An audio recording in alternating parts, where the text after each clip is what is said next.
Okay. Okay. Hey, there we go. Okay. Hey, there we go. All right. I don't know what the fuck happened. I updated my graphics cards this weekend and apparently just like reset everything on my stream. I don't know what the heck happened. Um okay. Well, we're here now. I think everything's good to go. Um let's see. Let's double check, make sure everything's playing right. Play a little bit of this music. No.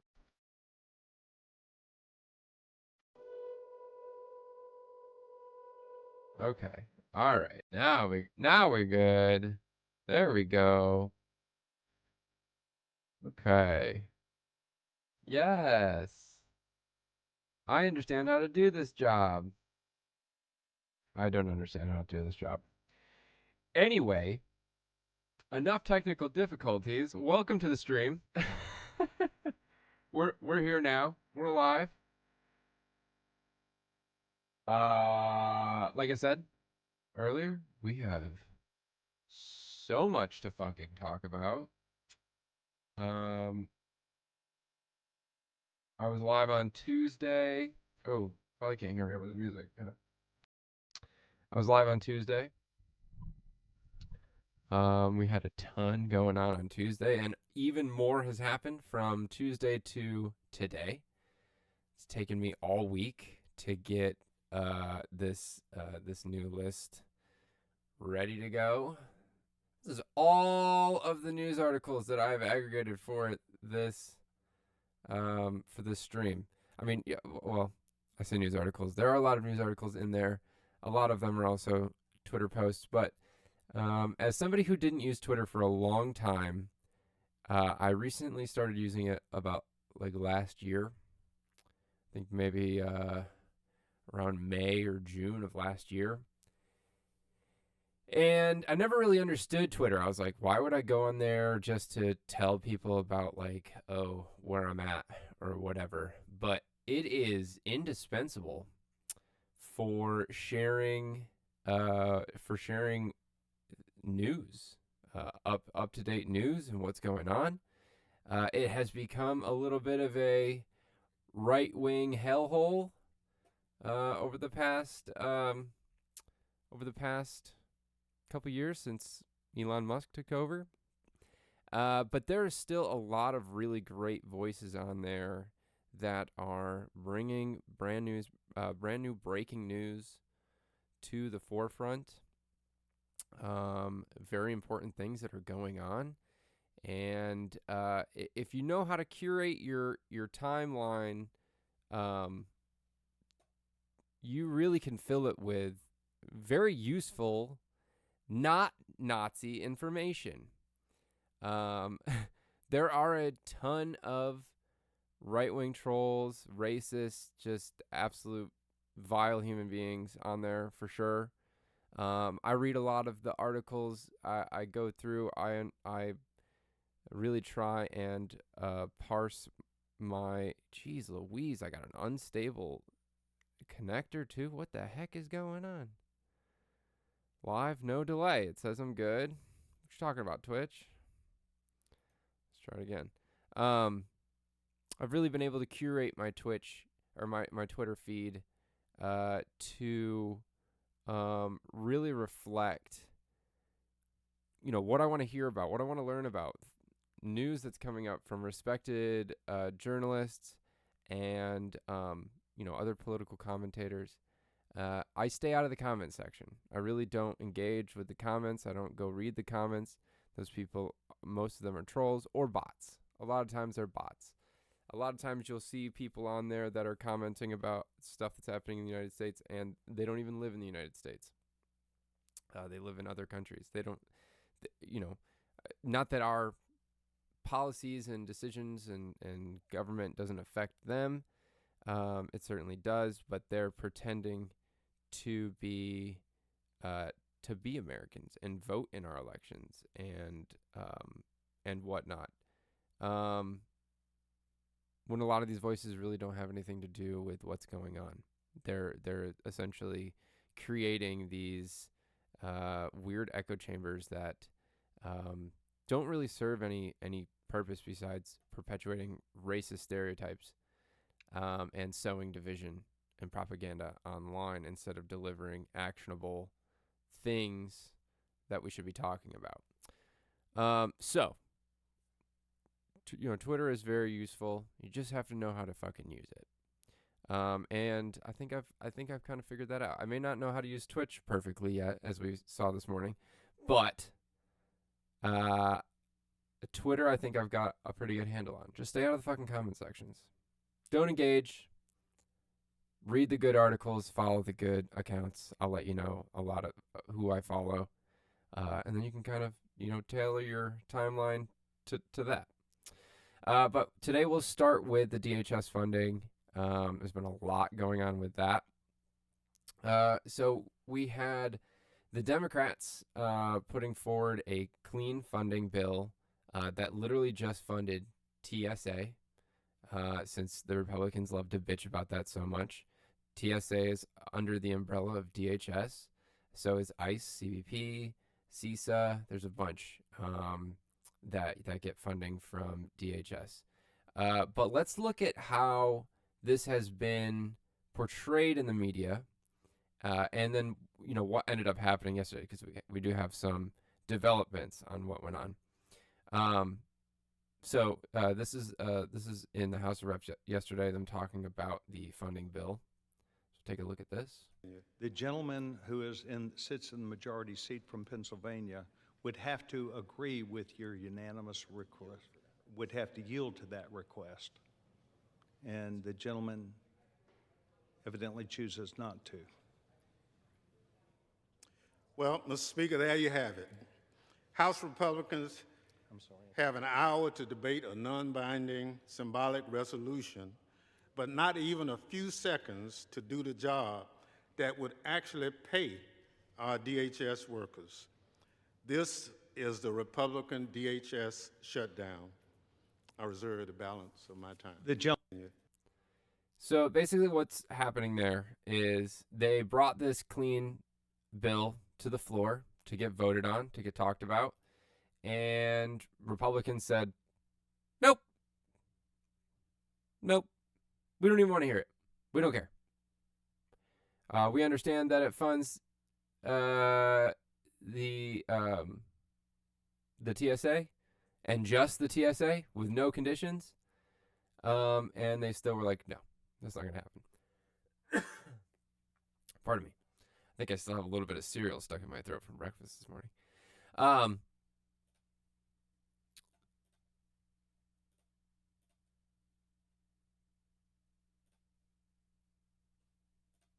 So then, it goes to the floor. They don't even vote on it. Something funky going on with your mic, good sir. Sounds a bit robot-y. Oh, no. Huh. I don't know what's going on. It says I had a super high bit rate. Is that better now? Is it better now, or is it the same? Is it the same? Check, check, check. Check, check, check. Oh, yeah. Check, check, check. Oh, yeah. Hmm.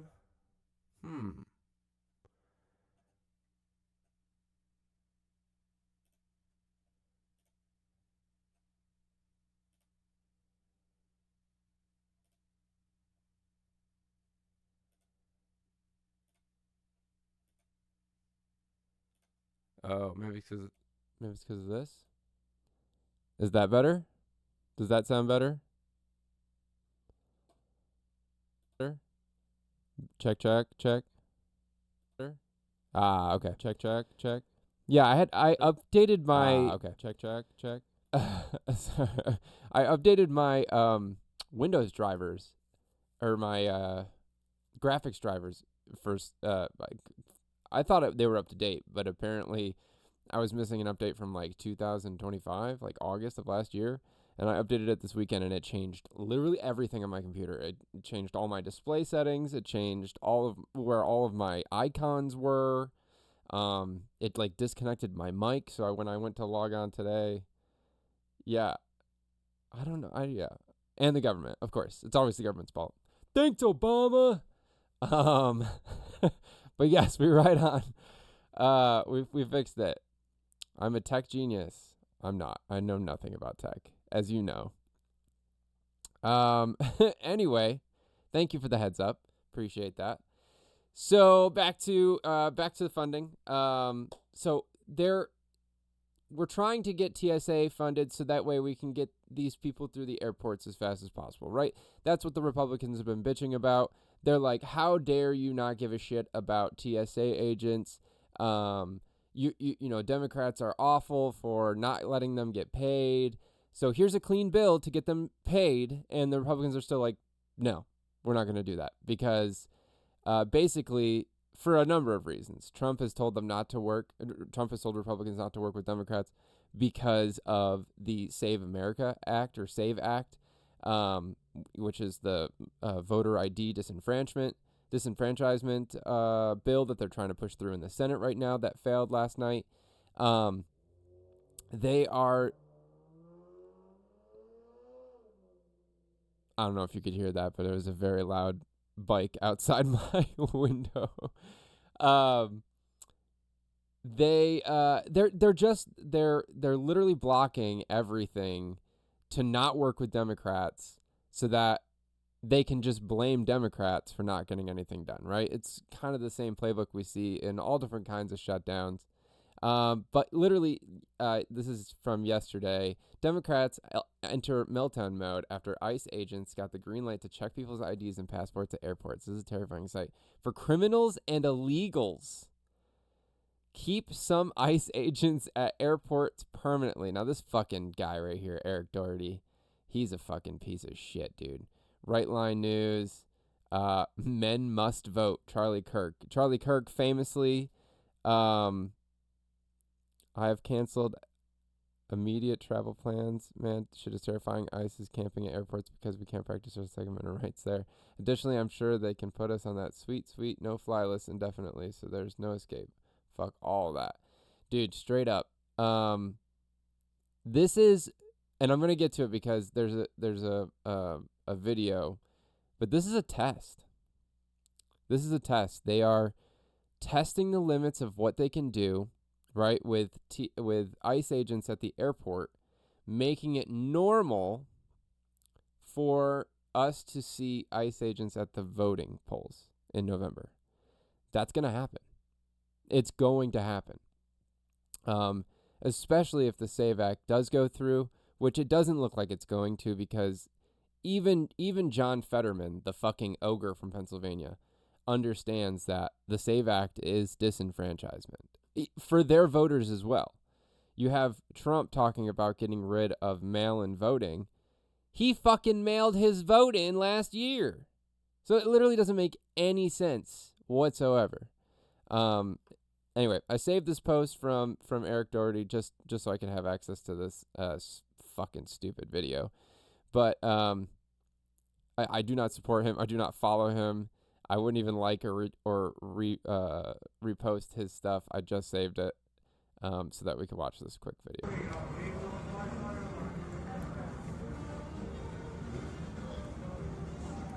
Why? Why? What's he doing? Nothing. Right, and these guys, ICE agents are getting paid this whole time. But they're portraying this as, oh, we don't want to fund ICE. We don't want to fund CBP. We don't want to pay TSA. When ICE and CBP are getting paid, at least ICE for sure is getting paid. They have a bigger budget than literally most militaries, right? So that's what brings me to this. CNN breaking news. This is from 8 hours ago. Senate unanimously moves to fund. Let's price it 45. Yeah, exactly. Have you heard about the bonuses too? How the bonuses break down? So they're supposed to get that $50,000 sign-on bonus, right? But that's over the course of 5 years. And if they get fired for any reason, which literally any reason it says in the contract, is not a specific reason, any reason. So if Democrats come into the majority next year and they decide that all of these ICE agents are illegal, or like their positions are illegal, or they were hired illegally, or they don't qualify based on training standards, or whatever, any reason, if they fire any of them, the ICE agents have to pay back all of those fucking bonuses. And they get hit, it's $5,000 per year, or $10,000 per year, but they get paid in the same as like a paycheck. So they get hit by like 45% tax rate on it. But they still have to pay back the original pre-tax amount. Well, I'm not exactly expecting the smartest people in the world are signing up for ICE. They're not reading their contracts. 100%. So there was a lady, this was before I started streaming, but she literally got hired by ICE and never even agreed to get hired by ICE. She had like passed all of her background checks and stuff like that and never submitted a single piece of paperwork to them. So not only are these people possibly getting fired because they're incompetent, right, as Winglord is saying, but also they may have been hired illegally. They may have violated the law when it comes to background checks and hiring for government positions, for federal positions. So, not only are they brutalizing communities and just absolutely incompetent fucking fat ass assholes, their employment might actually be against the law. So it's very interesting to keep an eye on, see what happens with that. I would love to see 50 to 100,000 ICE agents have to repay all their fucking bonuses back and just be in the absolute shithole, and then get hit with some fucking federal charges and literally put in prison because they are the fucking Gestapo, straight up. But let's look at this real quick. CNN breaking news from 8 hours ago. Senate unanimously votes to fund most of DHS except ICE and Border Patrol in rare overnight session. Now, why is CNN framing this in such a disingenuous way? ICE has a bigger budget than most standing armies in the fucking world. There are so many clips of agents at airports that look like 17-year-old kids. There's no way the Gestapo is following the rules. 100%. And I don't know if you saw the video the other day. There was a video came out of like 5 or 6 agents all standing around just playing Candy Crush. Just like the NYPD cops in the fucking subways when they decided to like ramp that shit up before Mamdani's election or whatever last year or the year before. It's just like we're just watching them waste our money. These people are just standing around doing nothing for no reason. Why don't we divert even 1% of ICE's budget, which I believe is like $90 billion or something, right? Let's see.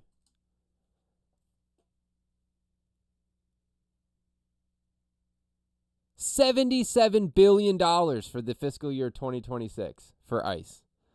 Don't fucking tell me they're not funded, right? So let's look at this CNN article, see how they fucking, they're definitely perpetrators of clickbait headlines.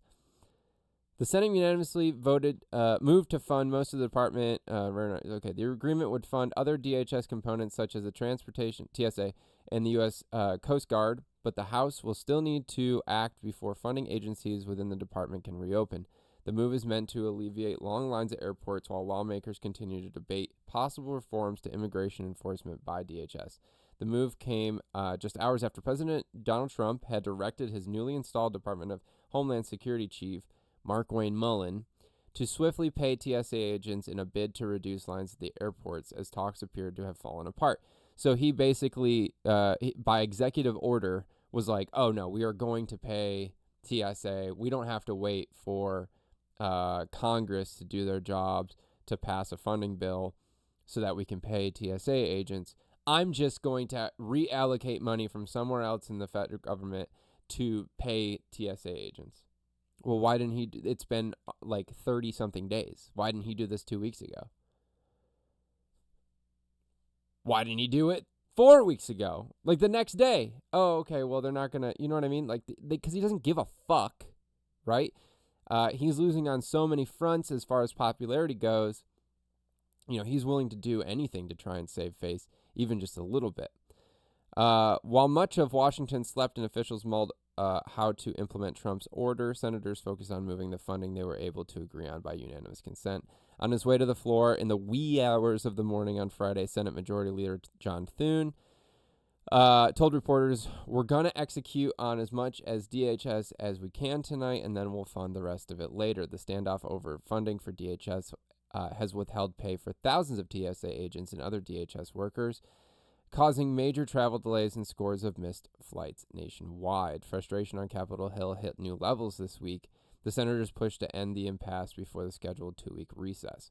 Why the fuck are these motherfuckers going on vacation so goddamn much? Can't they just stay and fucking work? What the hell's wrong with these fucking people?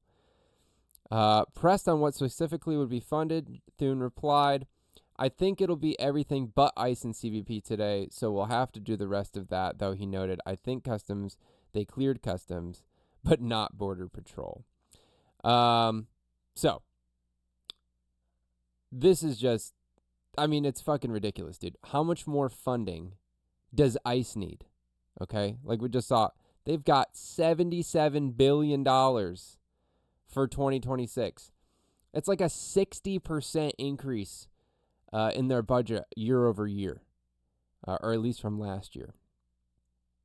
Bullshit. Crazy bullshit. This is the executive Breaking order. tonight, just in the past few minutes, President Trump has just posted on Truth Social that he is ordering his new Homeland Security Secretary to pay TSA workers. The president does not say how that will be done, but TSA agents are not being paid because of the partial government shutdown. We talked about that with the speaker. That has stopped funding for the Homeland Security Department. President Trump blames what he calls radical left Democrats. We'll get into it with the panel in just a minute. Up next, we take a look at... It's always radical left Democrats. Sorry, we don't want our constituents and our community members to be shot by ICE and CBP.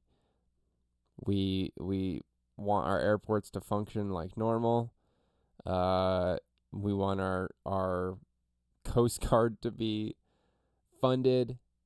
But we don't want ICE agents running around unchecked. CBP agents running around killing people because they think they're a judge, jury, and executioner. So this is a post put up by Secretary of DHS, Mark Wayne Mullen. He just took over for Kristi Noem, dog killer Kristi Noem. "I want to thank POTUS for his leadership in finding a way to pay our TSA officers to end this chaos at our airports. These hours long lines and thousands of Americans missing their flights was caused solely by the Democrats' reckless DHS government shutdown. Many of DHS frontline workers are still not being paid, including FEMA, United States Coast Guard, and CISA. CISA is the Cybersecurity Infrastructure Agency. The Democrats must stop playing political games with our national security, quit punishing our employees, and reopen DHS." Now, I'm not going to read all this fucking shit. Fuck Donald Trump. He can suck my nuts. So this is that's the article we just read. Now, to pivot over to ICE, right, and the reason why Democrats or one of the reasons why Democrats were blocking this funding. Now, you think, too, like, how could the Democrats be responsible for this? They're not even in the majority, right? Republicans are in the majority. They have the House. They have the Senate. They have the White House. And they have the Supreme Court. That's strange. How are they being stopped? But Democrats have no power. According to Hakeem Jeffries from last year, they have no leverage. They have no way of stopping anything. They have no way of checking the Republican Party, the GOP.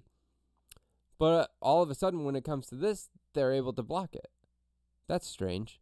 It's almost like the Democrats pick and choose what they feel like they can fight on instead of fighting everything tooth and fucking nail. They pick the things that, maybe they can win over, maybe they can get. And then after a little bit of fluster and bluster, they usually cave, right? We've seen that at least twice over the last year, them caving for no fucking reason. Chuck Schumer, literally, he needs to leave the Senate. He needs to be primaried out and never return to the Senate. Anyway. Let's turn to a more perfect union. This conservative Georgia town is fighting to shut down an ICE prison before it even opens. The town of Social Circle, Georgia, voted heavily for Trump, but they're up in arms about a massive ICE prison, so they're shutting off the water and making the building unusable. This is how you fight back, y'all. Their analysis says that they're going to be calling for over 1 million gallons a day, and I can't let them have that much water when our total permit is for 1 million gallons a day. That would drain the town. The town of Social Circle, Georgia is gearing up for a fight with the Department of Homeland Security over a prison ICE wants to put in their town. The community is pretty united against it. The community voted 73% for President Trump in the last presidential election. Whether you consider yourself a liberal, conservative, or independent, the most glaring objective truth of all about this detention center is if it was going to be so great, they wouldn't have hid it from us in the first place. Our humanity cannot afford cages and concentration camps in our communities. Aside from the fact that nobody wants an ICE prison and all the abuses that come with it in their backyard, residents point out that this city isn't equipped to deal with a prison of that size. Our water system is at a capacity and is so stressed that if you turn on a faucet in Jubilee or Laurel Oak subdivision, the water is likely brown. And this is before a detention center. This is going to be not sanitary, and it can spill over into the community. This building was scheduled to bring in an estimated 1.2 to 1.5 million annually in the city, county, and tax rolls. Now that DHS has purchased the property, we will get nothing. These detention centers eviscerate and pillage the resources of the local communities where these detention centers are located. It looks like ICE rushed this project, buying the warehouse for way above normal value and hiding the purchase from the citizens of the town. Hey, how's it going? Good. You're trespassing. Whose property is this? Federal government. They own Literally this whole 250 section here, acres. all this road and everything, they So we purchased need, the whole thing. we need to go now. They have not had any conversations with us about the water and sewer, about the water in particular. And when I asked them where they're going to be getting the water, their analysis said that they were going to be pulling it into a cistern during off-peak hours, which it really doesn't matter what time of day you do it. If we don't have the water capacity, we don't have it. The detention center is about 4,000 feet from an elementary school that houses 1,100 students. There's been no dialogue between the city and the federal government, and just really don't understand exactly what the long-term impacts are going to be. The city manager says until something changes, he won't be giving the prison access to water or the sewage system. I just told them that I wasn't going to do it until I fully understood what the impact was going to be on our water and sewer system. Even though in 2024 this was deep Trump country, the citizens of Social Circle and their city officials are going to fight this. Most people today at this courtyard have called Mike Collins and probably not heard much back from him, but he is on record as saying he thinks that Social Circle does not have the infrastructure to support this facility. We say, make him stop it. So, just because ICE isn't all over the headlines right now about terrorizing cities, U.S. cities anymore, or they have at least toned down their aggressive tactics in the migrant communities in the United States, does not mean they have stopped working behind the scenes. Little stories like this, they slip through, right? This is not going to be covered on CNN or MSNBC or Fox News even. Definitely not Fox News. Any of those mainstream stations. NPR probably wouldn't even cover this shit. More Perfect Union. Amazing resource. Go support them. Go follow them. Read all their stuff. Okay, I'm going to get our next thing open. We're going to move to Lebanon here. The escalating war, the displacement, and the invasion. Important distinction to make sure we call it what it is. And it is an invasion. Also going to be showing you something here in a second that I think is really important for our continued discussion on media literacy. Was it in this one?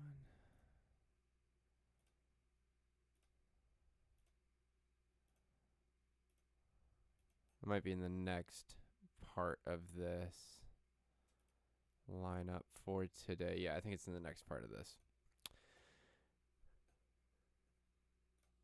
So, here we have the updated numbers from Lebanon. This is from Dropsite News. 1,116 killed, 3,229 wounded since the start of the Israeli attacks. Lebanon's health ministry reported 22 killed and 110 injured in the past 24 hours, according to its Public Health Emergency Operations Center. The ministry reports 912 men, 121 children, and 83 women have been killed overall. Health sector target, 42 medical workers killed, 119 wounded. 44 ambulances damaged, 18 medical centers hit, 70 EMS attacks recorded, 5 hospitals forced out of service. The data shows strikes across much of the country, with the heaviest impact on southern Lebanon, the Bekaa Valley, and areas north of Beirut, according to the ministry. Let's look at this infographic here.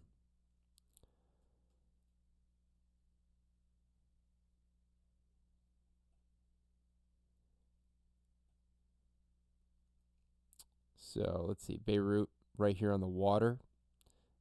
Most, if not all of this land right here is currently under Israeli occupation. They are pushing forward. The AP, and the reason I said invasion, the AP is now calling Israel's military actions in southern Lebanon an invasion. Here's why we made that decision. Even if Israel has stated this is an invasion, you still have this passive language, this inability to call it what it is, and it is an invasion. Okay? So let's check out this article real quick. The Associated Press is now calling Israel's military actions in southern Lebanon an invasion. Israel has moved thousands of troops across the border into Lebanon, and Israeli forces and Iran-backed Hezbollah militants have been fighting on the ground for at least 3 weeks. What changed? Israeli officials, including the defense minister, said they want to take control of the entire area south of the Litani River. That was Smotrich. Remember, we talked about him last on Tuesday. Some 20 miles north of the border, and that displaced Lebanese residents will not be allowed back into Israel until Israel decides that its northern border is safe. Israel occupied, which is never. That's never going to be a distinction that they will make. It will constantly be unsafe. Israel occupied much of that area from 82 to 2000 after it invaded southern Lebanon during the country's civil war. The army said Thursday it had deployed another division into Lebanon, adding to a force of thousands sent into the southern part of the country since the war erupted more than 3 weeks ago. The army won't say how many troops were sent in on Thursday or in total. What are the two sides saying? Lebanese officials say Israel has violated Lebanon's sovereignty and is seeking to occupy Lebanese land. Israel says its actions are defensive and meant to prevent Hezbollah from firing missiles into northern Israel.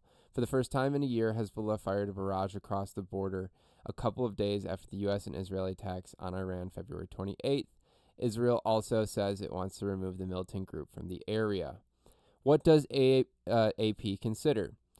As in past conflicts, AP journalists examined several factors before making the decision. Among these, the broadening scope of an attack, including how many troops or divisions were involved and how long they have been fighting for, whether the action is meant to seize land or displace those who live there, whether it is an offensive or defensive move, and the extent of the casualties and damage. Words like incursion or attack are also acceptable. Israel has invaded Lebanon 4 times in the past 50 years, 1978, 1982, 2006, and 2024. Why does it matter? It's important to use correct language to describe military action between sovereign nations. Sometimes a one-sided attack occurs without further action, or a conflict starts but doesn't escalate. Using war to describe these situations could diminish the word's importance. Now, AP has called the war in Gaza. That implies that Hamas and the Palestinians in Gaza have a military. It is not symmetrical warfare. It's asymmetrical warfare. One side is much more powerful and much more well equipped with resources than the other. Okay? That's why you'll be hard-pressed to find articles of the AP calling it a genocide. Or really any news organizations like AP, Reuters, or whatever using the word genocide. Right? They're going to use war. Then, when actual war breaks out, people might not understand its significance. In the same way, saying a country was invaded or has invaded another country means something different than simply attacked. If no troops have entered, it's not an invasion. Okay, I mean, it's good that they're calling it what it is, but they are not being consistent in their language when it comes to all of these different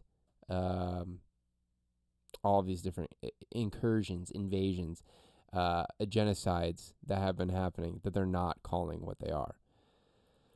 The scale of geographic displacement for Israel's assault on Lebanon. This week, Israel's defense minister said Israel would occupy the area south of the Litani River in Lebanon, where hundreds of thousands of people live, and the Shia residents that were forced to leave under Israeli displacement orders will not be allowed to return until security for Israel's northern residents is ensured. The area is 8% of Lebanon's territory and is larger than Bahrain, New York City, or Singapore, and is twice the size of Gaza. So let's look at this little picture to kind of give an idea of how big it is, right? So we have the island of New York here, right? The Manhattan Island, Staten Island's over here. Bahrain, that's a whole ass country. Singapore, that's also a whole ass country. So they have taken this much land right now in the bottom part, the southern part of Lebanon. Let's listen to, to a brutal supremacist in Lebanon as a Lebanese person under the situation I'm in, to condemn resistance to a brutal supremacist settler colony is like asking an Austrian Jew in the 1940s to condemn resistance to Nazi Germany because atrocities. That's all I'm hearing from you, because my entire life, my family has been subjected to constant aggression and war crimes by Israel, because since its existence and founding in this region as a settler colony, a Jewish settler colony implanted in this region, and in a region that's not majority Jewish, so it has to commit constant ethnic cleansing and demographic engineering to exist as a ethno-state, not a normal country, a settler colony ethno-state. Just constant aggression and torture and rape and land theft against my people. They've currently displaced over 1 million in Lebanon, and they're saying they can't return. You have Israeli Finance Minister Bezalel Smotrich saying they're going to annex southern Lebanon, depopulate it of Lebanese, and replace it with Jewish settlers, just like they've done in the West Bank. You're asking me. So, that's Rania Kalik. She is a journalist and host of the Dispatches for Breakthrough. Just talking about, what her family has had to deal with, and, that's a small portion a very small portion of the million plus people that have been displaced. That's the other thing too, is you see this, we have the interview with Tucker Carlson, and what's that lady? I forget what her name is, but there was just a interview between Tucker Carlson and I think she was with The Economist. Just absolutely, does Israel have a right to exist? It's like they keep asking this question, and you have to think about it from the standpoint of what are they asking, right? What is this question? Why are they not able to share the land with the people that were there, the indigenous people that were there when they, first started to settle it back in the 40s, when Britain gave the land essentially to Ashkenazi Jews from Europe that were fleeing after the Holocaust. Because it is an ethno-state, okay? And when you ask the question, do you believe that Israel has the right to exist? The answer is no. The people have a right to live and not be persecuted or killed or displaced. And people have a right to exist. Nations exist. States exist. And that is something that, that distinction is hard to draw a line on, because then you just get called an anti-Semite if you say that Israel doesn't have the right to exist. Does the United States have a right to exist? Does Britain have a right to exist? No, but they do. They do exist. The people that are there, the people that live there, have the right to exist and be safe and live free. All right, we're going to move on to Courtney Bonneau here. This is video footage of white phosphorus being dropped on a village in Lebanon.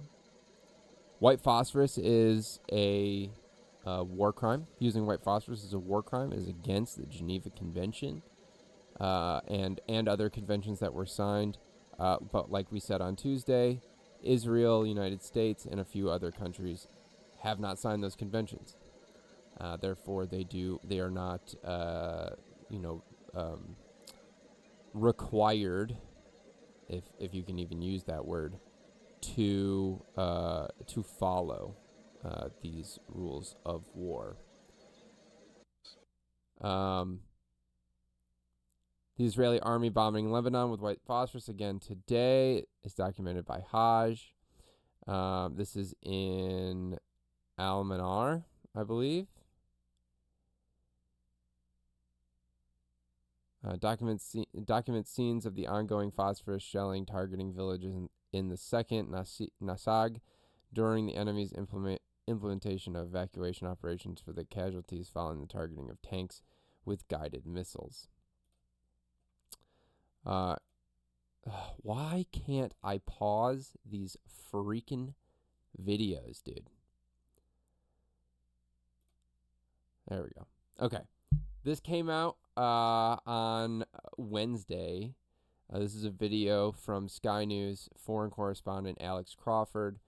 Reported that Lebanese health workers in Nabataya are being forced to deliberately delay their arrival at emergency scenes to avoid Israel double-tapping strikes, which she said have become a pattern. We showed a little bit of footage of Nabataya on Tuesday. So let's listen to what she has to say. Workers in Nabataya have had to change their way of working because they feel they're coming under so many attacks and so many of them are suffering injuries or casualties. They now delay going to an emergency scene by sometimes 4 minutes, sometimes 10 minutes, so that they avoid what has become a pattern of double taps, where the second strike waits for the emergency workers to arrive at the scene before another strike comes in and ends up injuring and killing the emergency workers.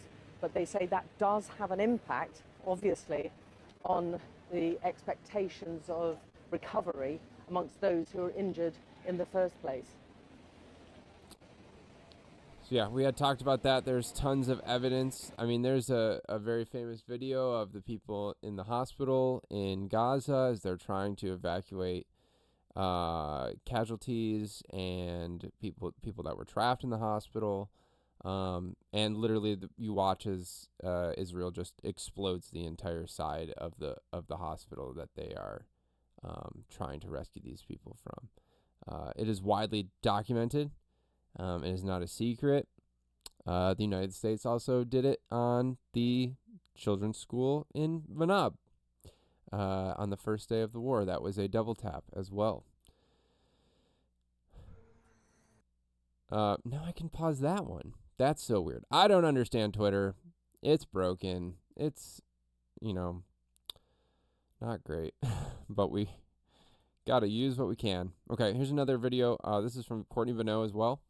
We've talked about her a bunch. She is an amazing resource on the ground.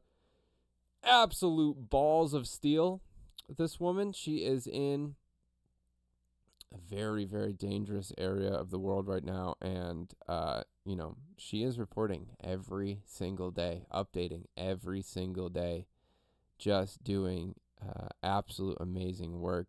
The Israeli military attacked 92 villages and towns across Lebanon on Tuesday. A journalist on the ground recorded a new strike today while reporting from the town of El Burghoulia, a coastal municipality in the Sur district of southern Lebanon near the Mediterranean. Now, we watched that video on Tuesday, I think it was, or maybe it was last Friday, of Steve Sweeney basically getting skewered on that bridge in southern Lebanon. You can see she's looking up right now. She's looking at a drone that's flying over the top of her as she's reporting. I'm reporting to you from the town of Burghoulia, which just a few minutes ago was threatened by the Israeli army with a forced displacement order. And that's an explosion from a missile that just came in. It was threatened with a forced displacement order. This gas station is an Amana gas station. You can see where that attack just happened. There's the explosion. A little bit farther away than So, Stephen Sweeney. okay, continue. So as you can see, the Israelis are causing wanton environmental destruction. This is a war crime. And actually, we should probably go. Should we go? No, keep filming, keep filming. Okay. The Israeli army said yesterday in a statement that the military campaign here in South Lebanon is about expansion. This is ethnic cleansing, it is a land grab. In an escalation of violence yesterday, the Israeli army launched attacks on 92 Lebanese towns and villages, and as you can see, they are still attacking us now. The Air Force is still flying overhead. I'll keep you updated as I can. Now, if you guys don't know who Rachel Corrie is, she was a activist that was brutally killed by Israel with a fucking like a bulldozer or like a steamroller that essentially crushed her to death as she was protesting the demolition of homes in the West Bank, Palestinian homes in the West Bank. I and multiple other people have made this distinction and this connection every day that we watch videos come out of Lebanon from Courtney Bonneau. She is in a very, very sensitive situation. And, we hope not to see the same outcome that we saw with Rachel Corrie over 20 years ago at this point. Now I can pause that one. I can pause this one. The fuck. Anyway. Okay, this is Jalissa Dugro. I don't know if you pronounce the T. I'm imagining you don't. Reports from Beirut as Israeli drones hover over the city, circling relentlessly in a psychological warfare tactic meant to intimidate civilians. Today marks the 22nd day of Israel's war on southern Lebanon. This is from Tuesday. There are people yelling outside my window, and they sound very mad. I don't know what's happening. But yeah.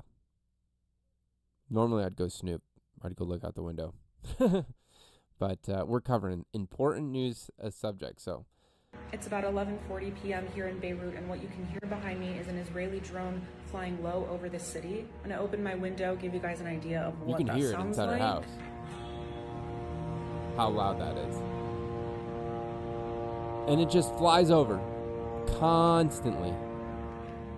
Israel conducts this method of psychological warfare to kind of keep the civilians on their toes, although most seem practically unfazed by it now. These drones kind of move 24 hours throughout the day, sometimes not at all. Sometimes they wake you up in the morning, other times they come super late at night like today. But this is all part of Israel's mass campaign of psychological warfare over the Lebanese. Sometimes what follows these drones is an airstrike and other times not. It kind of keeps you guessing, but that's exactly what the Israeli entity wants. Today marks the 22nd day of Israel's war against southern Lebanon. This is Jaleesa from Beirut. It's about 11. So yeah, so sometimes there's an attack, sometimes there isn't, but you're always going to hear that drone. You're always going to hear the sound of that motor. That $7,000 or $10,000 lawnmower engine basically just flying above your house every day. Imagine sleeping in your home and there's just a helicopter flying over your house 24 hours a day. And when that one leaves, another one takes its place. Okay? That's crazy. That's insane. And like we said, with the cultural destruction of historic sites, this is another form of psychological warfare to demoralize, destabilize, and ultimately try and control the emotional and psychological aspects of the people in Lebanon. So Zateo here. Zateo, great news source. Mehdi Hassan started it a few years ago, or I think 2 years ago. That's what he said the other day when he was talking about it. Great news source. Just, I would say, up there along the lines with Drop Site News. They are constantly breaking news stories. They have people on the ground in almost every active situation, and in the United States too, walking through the halls of Congress, trying to get the beat on everything that is going on. Israel plans to occupy nearly 10% of southern Lebanon in an effort to take over the region, a part of Netanyahu's greater Israel plan. Thousands of Lebanese residents who fled north of the river will not be allowed to return to their homes. The Israeli government said on Tuesday that it will occupy southern Lebanon up to the Litani River, marking a major escalation in the far-right government's expansionist goals under the guise of self-defense. Since March 2nd, when Israel ramped up offensive in Lebanon, it has displaced more than 1.16 million people, over a quarter of the population, according to Lebanese officials. Today's escalation reflects a long-held aspiration endorsed by Netanyahu, known as Greater Israel, a plan to take over much of the region, including not only historic Palestine, but also parts of Syria, Egypt, Lebanon, Jordan, as we've discussed before. Ultra-nationalist Israeli finance minister Bezalel Smotrich, right, that's the same guy we saw the other day, on Monday said that Israel should move its border to the Litani River. The Litani must be our new border with the state of Lebanon, just like the Yellow Line in Gaza and like the buffer zone and peak of the Hermon in Syria. Okay. Thanks again to Courtney Vanneau. This is a list of Israeli attacks on Lebanese territory from yesterday. This is updated yesterday. Okay. I'm going to slow scroll this for you because it's long as fuck. These are all of the places that Israel has attacked in 22 days up till now, right? She updates this almost every single day. Civilian home and building detonation in these three. Chaim, Teba, Deir Siran.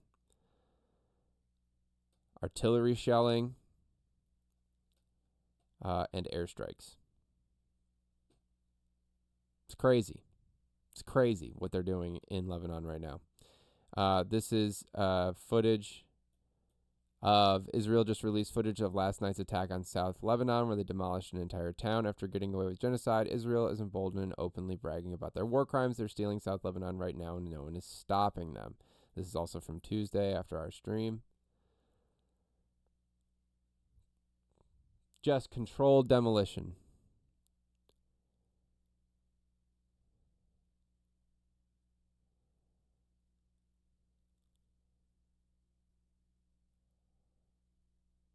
And this is civilian infrastructure, too. Remember, these are not military sites. These are not bases. These are not militant strongholds. This is civilian infrastructure, okay? And they can make up literally any reason to destroy these places. They will make up any reason to destroy these places. They do it with total impunity. Israel forces just killed 2 Lebanese paramedics in Navatia, southern Lebanon, a rapidly rising toll of paramedics being killed. This is from Wednesday. And last thing I want to say about this, Hezbollah turns South Lebanon into graveyard for Israeli tanks, breaking record for daily operations. So we'll finish on a little bit of good news for the resistance party here. Hezbollah, so Lebanese resistance group Hezbollah has significantly escalated its military operations against Israel over the past few hours, striking over 20 Merkava tanks in South Lebanon and firing long-range ballistic missiles at Tel Aviv. The escalation saw Hezbollah break its own record, carrying out 87 operations in a single day. Over 60 rockets were fired towards the Galilee from South Lebanon on March 26th as ground battles between the resistance and the invading Israeli troops continued to intensify. The Mujahideen of the Islamic Resistance targeted a Merkava tank near the Kazan reservoir in the town of Kana at 7:05 a.m. on Thursday with a guided missile and achieved a confirmed hit, bringing the total number of tanks targeted in the town today to 8. Over the past 24 hours, Hezbollah fighters have targeted over 21 Merkava tanks. So, as much as they want us, to believe that Israel is completely destroying and completely owning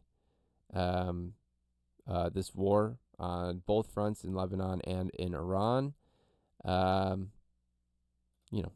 they're fighting back as much as they can. All right, let's move on to Iran.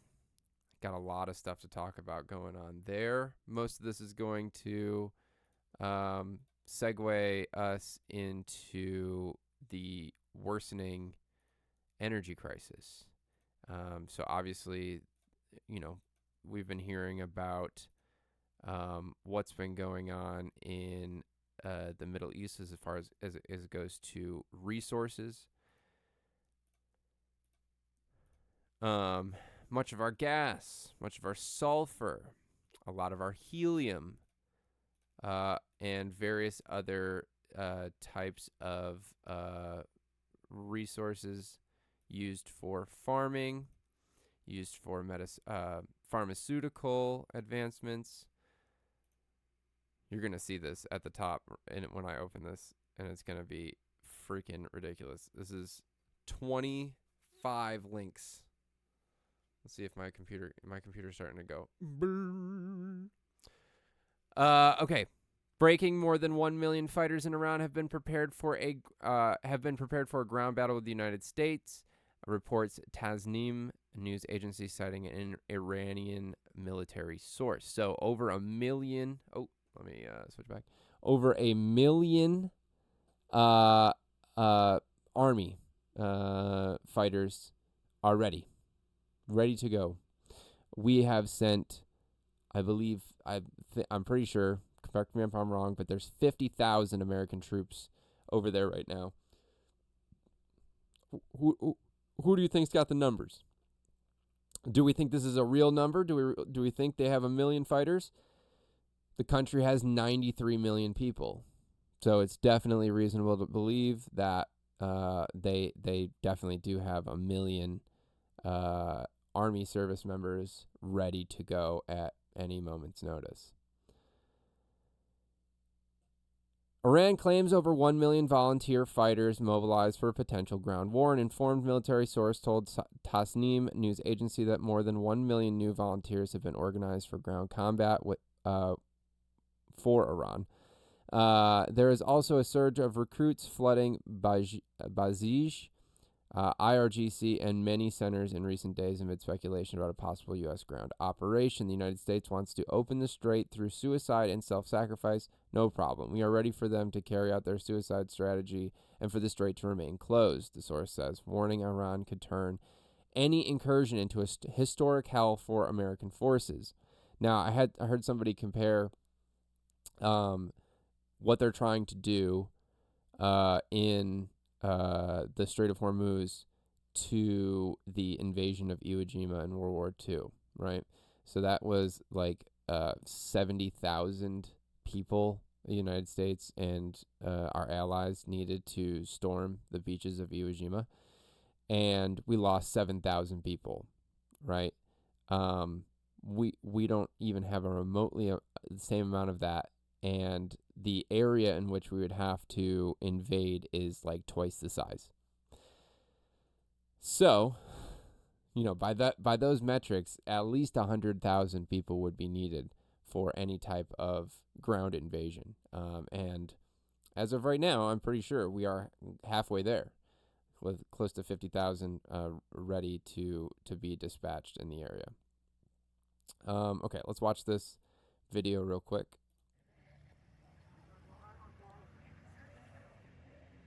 This is in Iran. Now that the war had started and the leader of the Islamic Republic of Iran has been terrorized and killed and martyred, now I think Iran is showing that that's what happened in the revolution is still there. So now people are experiencing that the outcome of the revolution is resisting and building up resistance for all the people in the region. This is what we have to say, very simply. We are a nation, 90 million people, striving for peace, defending our sovereignty. And that is exactly the point of confrontation between Iran and the United States. What they wish is to dictate to us. What I'd like to point out, this man is speaking English better than some Americans that I know, and he lives in Iran. Okay? They have been portraying these people as barbarians, as uneducated, as monsters. I'm not even going to repeat some of the stuff that Trump has said about them. Yet this man speaks English better than most of us in the United States. Okay? Do any of you speak Farsi? Do any of you speak 2 languages? There's a famous saying, and I live by it, even though it is a point of fucking shame most of the time, okay? If you speak 3 languages, you're trilingual. If you speak 2 languages, you're bilingual. If you speak 1 language, you're American, okay? We are so okay with being dumb, servile, and underserved, okay? We should be looking at these people with reverence and with like such respect for their level of intellect and their level of competence, okay? Yes, English is widely spoken.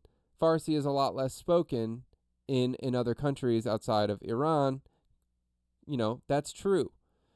But I mean, you have people that can't even speak English correctly here, that are Americans, that were born in this country, that can't speak English correctly. So, I just want to give this man, some props. Amazing, okay? we have to do this, we should not do this. In order to have peace, we have been forced to fight for our peace. And what we need at this moment, more than anything else, is solidarity. Imperialism don't want any sovereign nation such as Iran be prosperous and successful in its endeavor. Stand firmly by Iran and say no to war. Supporting resistance means supporting all the forces, political and military forces enabling the resistance.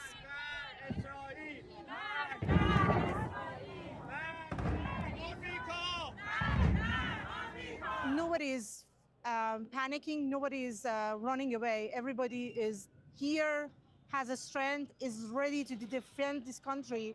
And we're proud to be Iranians, and we're proud to be able to help the whole resistance of the global south to be successful, and it will happen very soon. You see how resilient these people are. Earlier, we have heard like air defense system working and it was like huge bangs. But at the same time, everyone saying Allah Akbar. It was really, really powerful. They've been defeated. They killed our supreme leader for only one purpose, to make us retreat, to make us say that we are going to give up. Como el comandante Che Guevara This guy dice, looks like Mark Maron. En todo el mundo Mark hay un Maron if he enemigo. was Y Iranian. Cualquier combate en todo el mundo es mismo. La región es para nuestro, para Irán y para el pueblo de esta región. There is no way to be confused today about what's going on in Iran. Iran is the only country at the moment accompanying the resistance front who is fighting against imperialism, who is fighting against this form of very aggressive colonialism of our day. We will get rid of imperialism and Zionist aggression in Western Asia. Inshallah, Palestine will be free too. You cannot break this nation because this nation is built on culture, not genocide like yours. Hasta siempre And in the end, we will always prevail. That's right. So that's the thing, too. It's like you have to look at this from the lens of why are we doing this? Why are they fighting? What did they feel they're fighting against? And they are fighting against the act of imperialism, the act of colonialism, taking their land by force, subjugating them to terror and aggression, in hopes that we can further consolidate resources, that we can further our capitalistic reach and expanse over the entire world, forcefully. This is stunning. It looks like Iran degraded American military bases into unusability across the entire theater simultaneously. As far as I know, no other U.S. adversary has achieved that ever. This is directly reported in the New York Times. They write that Iran has rendered many of the 13 military bases in the region used by American troops all but uninhabitable. As the article describes, there were close to 40,000 U.S. troops in the region when the war started, and Central Command has dispersed thousands of them. Some to as far away as Europe. Those troops that do remain are not on their original bases, but have been relocated to hotels and office spaces throughout the region. Genuinely incredible. Many of the 13 military bases used by American troops are all but uninhabitable, with the ones in Kuwait, which is next door to Iran, suffering perhaps the most damage. 6 U.S. service members were killed in the strike on Port Shuhaiba that destroyed an Army Tactical Operations Center. Iranian drones and missiles also targeted Ali al-Salem Air Base, damaging aircraft structures and injuring personnel, and Camp Burang, damaging maintenance and fuel facilities. I don't think people realize just how extraordinary what we're witnessing with Iran is, okay? So they are now, U.S. troops are now posted up in hotels. in civilian infrastructure, essentially using these soft targets as cover. We've heard the IOF say that, accuse Hamas of using civilians as human shields. That is essentially what we're doing by putting military troops in civilian infrastructure in different buildings. All right, this is a wild video from yesterday. A little bit of some fun to watch. This little child talk and literally describe like a fucking nightmare that he had. It's the next morning and he's telling his parents what his nightmare was about, that he was screaming in the middle of the night, pissing his bed. I think it's important the American people know options for what, and it's options to ensure that Iran never has a nuclear weapon. You talk about people who walk into a crowded supermarket and have a vest on, and they blow up the vest and a couple of people get killed, and that's a terrible tragedy. What happens when what's on the vest is not something that can kill a couple of people, but can kill many, many tens of thousands of people? That is the most important American national security objective that exists for any administration at any time, is you don't want the worst people in the world to have a nuclear weapon. That's why the president is doing this. That's why the president cares so much about this particular issue. So this dude is suggesting not only that Iran, had nuclear weapons, but they also had nuclear suicide vests.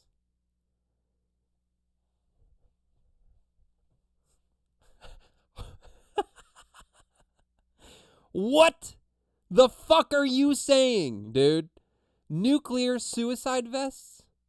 Are you dumb? Yes, we know you're dumb. Are you a child? Yes, you are a child. It's literally the entire federal government is just fucking 12-year-olds. They're like, but what if they had nuclear suicide vests? I know they don't even possess the ability to have nuclear weapons, but what if they were able to put that down into a tactical vest that could kill thousands? We don't even have that capability. That's not something that's real. He's lying, just like he lied about people eating fucking dogs and cats.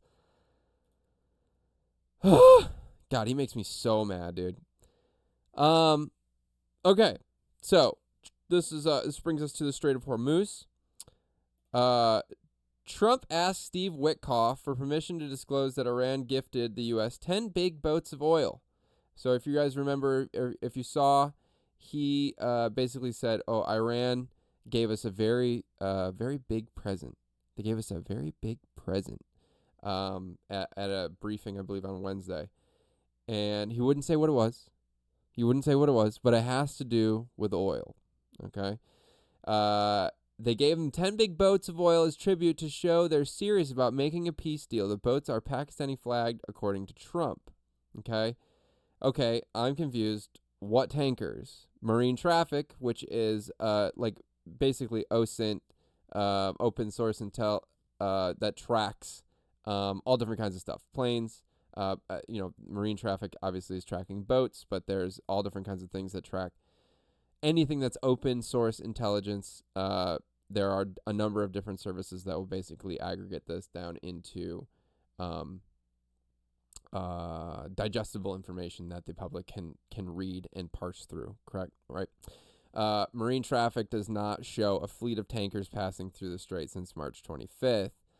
JMIC also does not have those numbers in their daily report. So I don't even know how to parse through this. I don't even know what some of this stuff means. But we can see 00000. BAM northwest, BAM southeast. Okay, so I would imagine that is the directions that they're traveling. All right. Or maybe they're traveling from. Not entirely sure. Here's a video.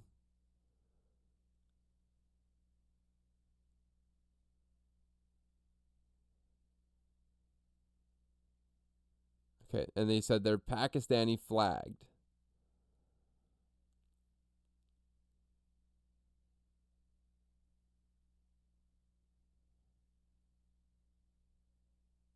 4 tankers exited the strait on March 23rd. Bright Gold, 50 tons. Jag Vesen, 86,000 liquid propane gas tanker. Pine Gas, 80,000 liquid propane tanker. And Lenore, 30,000 ton sanctioned vessel from the UAE. But nothing from Pakistan. So he literally is probably lying about that as well, just making shit up. There's no nothing to back it up what he's saying, that we got 10, they gave us 10 ships of oil, or they allowed 10 ships of oil through.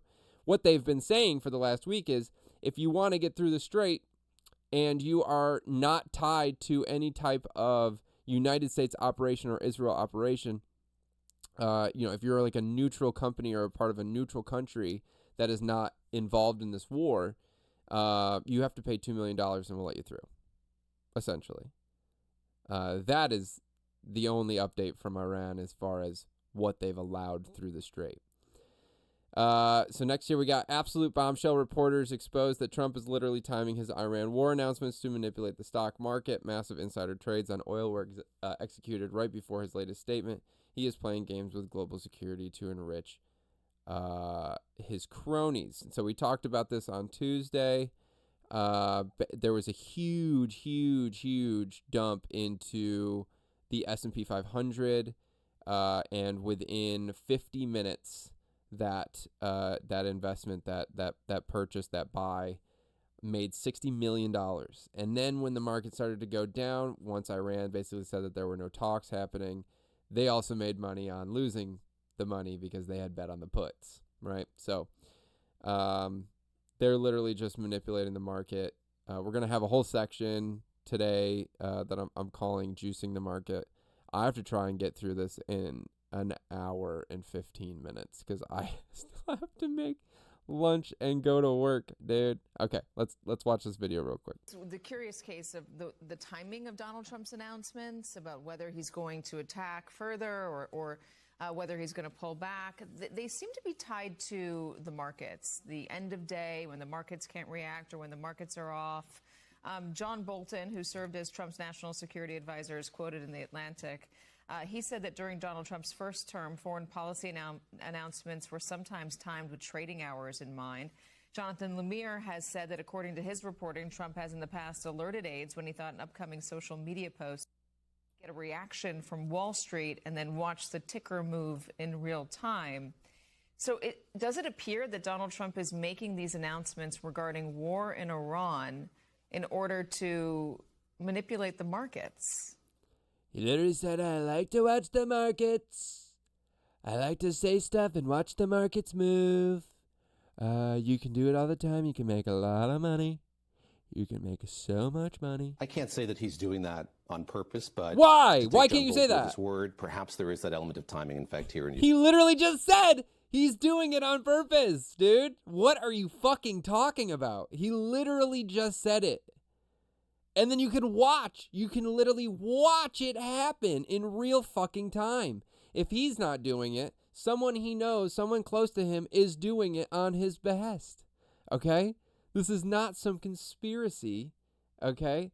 This is what's fucking happening, dude. And you can look at the empirical fucking evidence. You saw reporting in the Financial Times this week about a really sizable trades in oil that were done before this announcement was made on Monday morning. Of course, over the course of the weekend, investors had a chance to digest what the president had done or said he was going to do over the course of the weekend. Look, I think that there were a lot of things that raise eyebrows here about the way that the president's announcing these and what the market reaction might. What a fucking milquetoast take, dude. What a fucking pussy. The guy's such an idiot. Jesus Christ. A reminder that if U.S. troops are relocating to hotel rooms, they're acting as human shields per the definition offered by the U.S. and Israel and Gaza since October 23rd. This goes back to the 13 bases that were destroyed. Okay, so on, what day is this? On Wednesday, they, the White House, let's see, as per a report from the Wall Street Journal, Iran has responded to the Trump administration's proposal for a ceasefire with demands that far surpass the characterization of maximalist. Iran has demanded the closure of all U.S. bases in the Gulf region, a new strait of Hormuz. Okay. Other demands include a new order for the Strait of Hormuz that would allow Iran to collect fees from ships that transit the waterway, as Egypt does now with the Suez Canal, guarantees that the war wouldn't restart, an end to Israel strikes on Iran aligned Lebanese militia Hezbollah, lifting all sanctions on Iran, permitting Iran to keep its missile program with notifications to limit. Those are the counter proposals from Iran. So, but you had Trump saying, "Oh, they've agreed to everything. They've agreed to all my demands. We're agreeing on everything." And they're like, "No, dude, we're like, what are you fucking talking about? We're not agreeing on any of that." And Hassan says here, they should demand Israel denuclearize and withdraw to Green Line borders to pay reparations to the Lebanese and Palestinians. Also, they should make Israel agents registered under the Foreign Agents Register Act. So, just add a little bit more on top. That's not going to fucking happen, unfortunately. But you can clearly see they are not in agreement. So going back to that guy who's like, well, you know, some fishy stuff has happened. Some things have happened. Trump was straight up lying to fucking juice the market. Okay? That's what was happening. That is empirical evidence. You can watch it happen in real time. Well, Audie, whatever. Here we have CNN's chief national security analyst, Jim Sciutto, drop a bombshell. The U.S. has moved all the pieces into the region for a massive ground invasion of Iran. They are openly discussing seizing Karg Island and the Strait of Hormuz while pretending to negotiate peace. Absolute deception. Okay. Watch this. I'm going to go take a pee real fast.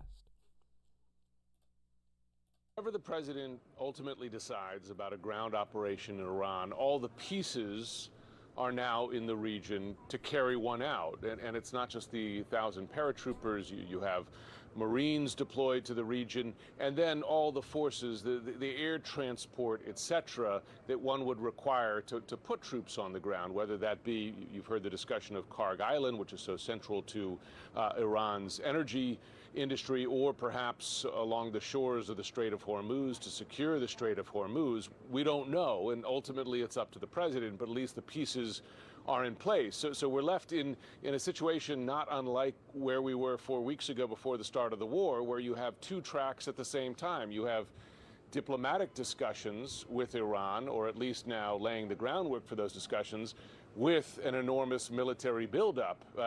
We saw what happened 4 weeks ago. The president chose the military option, saying that the talks weren't going anywhere. So we're left in that situation again. Will the president decide that the talks aren't going anywhere in his view and then deploy further military action up to and including ground forces? We don't know. I will tell you from here in Israel, there's a great deal of skepticism as to whether there is actual potential for real peace negotiations.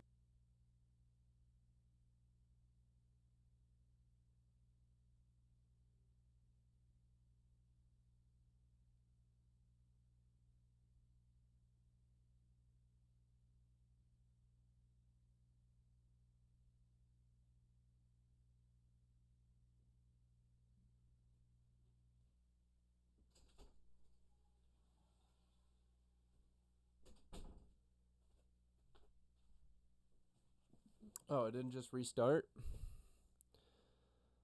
I guess I don't have it set to that.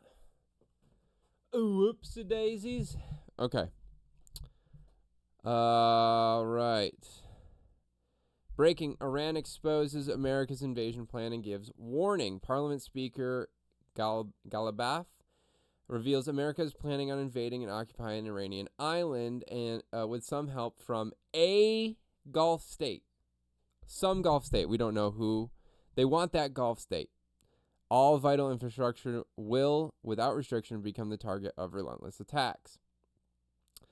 Based on some intelligence reports, Iran's enemies are preparing to occupy one of the Iranian islands with support from one of the regional countries. Our forces are monitoring all enemy movements, and if they take any step, all the vital infrastructure of that regional country will be targeted with relentless, unceasing attacks. Okay?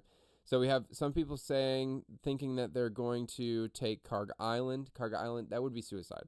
They would have to get through the Strait of Hormuz, which is completely militarized, and most of the area is mined. And in order to take Kharg Island, that's what I was talking about earlier. It's twice the size of Iwo Jima. We would need at least 100,000 people to take it, or somewhere up around that amount of people in order to secure the island. That's impossible. Iran would see that coming from a mile away. In order to get all those people there that quickly would take a immense plan. And we can see that, Trump and Hegseth are essentially flailing around. They don't really seem to have a plan. So I don't really think that they could execute something that large, that high scale. You know what? I'm not going to subject you to Caroline Leavitt. We're going to pass on that one today. She can fucking go suck a turd out of Trump's ass. I hate her so much. I am not about domestic violence or any type of violence to anyone, but equal rights, equal lefts. You know what I'm saying? Anyway, so here's Trump touting. I don't understand why he's spinning this the way that he is in this video. It does not do any benefit to anyone. Trump, we shot down 3 of our own planes with Patriot missiles, but the pilots survived. U.S. systems took out U.S. aircraft, and it's being framed as a success. So listen to this fucking demented old shitbag talk. The mishap. They shot down 3 planes with our missiles. They happen to be our planes, but the pilots made it. Can you imagine the pilots making it? The pilots saw what was coming. Always coming. Those are Patriots. We're not going to escape Patriots, and they got out of there pretty quick, Pete, right? Pretty amazing that they got out. The 3 pilots lived. They're fine. In fact, they're flying today. Was the Kuwaitis that accidentally fired the missile? Yeah, the Kuwaitis made a mistake. They fired. They thought they were firing at the enemy. It was, as the expression goes, friendly fire. But the pilots are great. They're flying today. Pretty amazing when you think. Dude, what the fuck? So Kuwait used our missile systems to target our aircraft, and he's like, what a crazy moment. What a crazy time. The pilots are okay. It's fine. It's all good. Just a little mishap. Just a little friendly fire. Nothing to worry about. We're totally winning this war. Fucking crazy, bro. Breaking attacks on Iran by the U.S. and Israel have damaged or destroyed 281 hospitals, 498 schools, 62,000 civilian homes, and 82,000 civilian structures. Israel and U.S. bombs bring death and destruction, not liberation. If you remember, the entire reason for us going into this excursion in Iran was to liberate the Iranian people. As Trump said, your freedom, your land will be handed back to you. By the time we're done, rise up and take control of your country for the first time in 47 years, right? Why are we destroying everything? Why are we destroying all of their fucking infrastructure?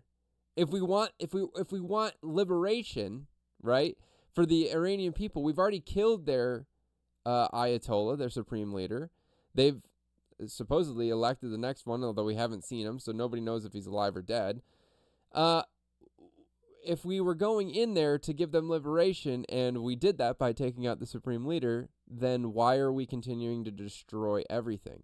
Because obviously this is not about liberation, right? Another lie from the American State Department. Now, we're going back to that guy earlier who was saying that, like, oh, nothing crazy was happening. I can't say for certain anything crazy, right? Trump Insider with a 100% win rate just opened a $25 million oil short ahead of Trump's emergency announcement. This is on Wednesday. This guy made $127 million in 5 trades and just went all in once again. He clearly knows some big news is coming today. And at 7:20 p.m. on Wednesday, Trump to make an emergency announcement today at 7:20 p.m. Insiders report that he will officially sign a ceasefire deal with Iran. No such deal happened. There is no ceasefire. Even if there was a ceasefire, as we've talked about, you have to have some way of implementing the rules of the ceasefire and holding all sides accountable, right?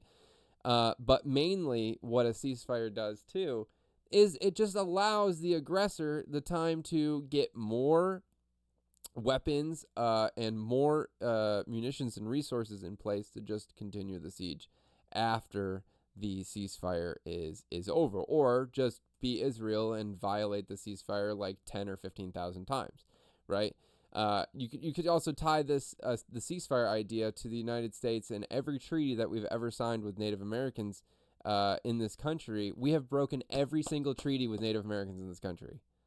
Every single one has been broken. None of them have been upheld. I mean, we just don't, it doesn't matter what we say. We just do whatever the fuck we want to do, right? I'm going to skip that one for right now. So let's look at this drop site video. Parents of the 168 school children killed in Manab are struggling to process the scale of the loss, returning each night to keep vigil at their children's grave. Drop site correspondent Mahmoud Aslan reported that families arrived carrying rugs, cushions, food, and water, candles, placing them beside the small, freshly dug graves. They clean the tombstones, tend the surrounding earth, and settle in for the night, keeping a quiet vigil until dawn. Children who were killed in a US attack are struggling to come to terms with the scale of their loss. Grieving parents are spending every night at the graves of their children. Dropsite's correspondent Mahmoud Aslan visited Minab and reported that the parents come carrying rugs and cushions, food and water, lanterns and candles that they place on the small, freshly dug graves. Parents carefully clean the tombstones of their buried children. They arrange the spaces around them and settle in for the night, a quiet vigil that will last until dawn.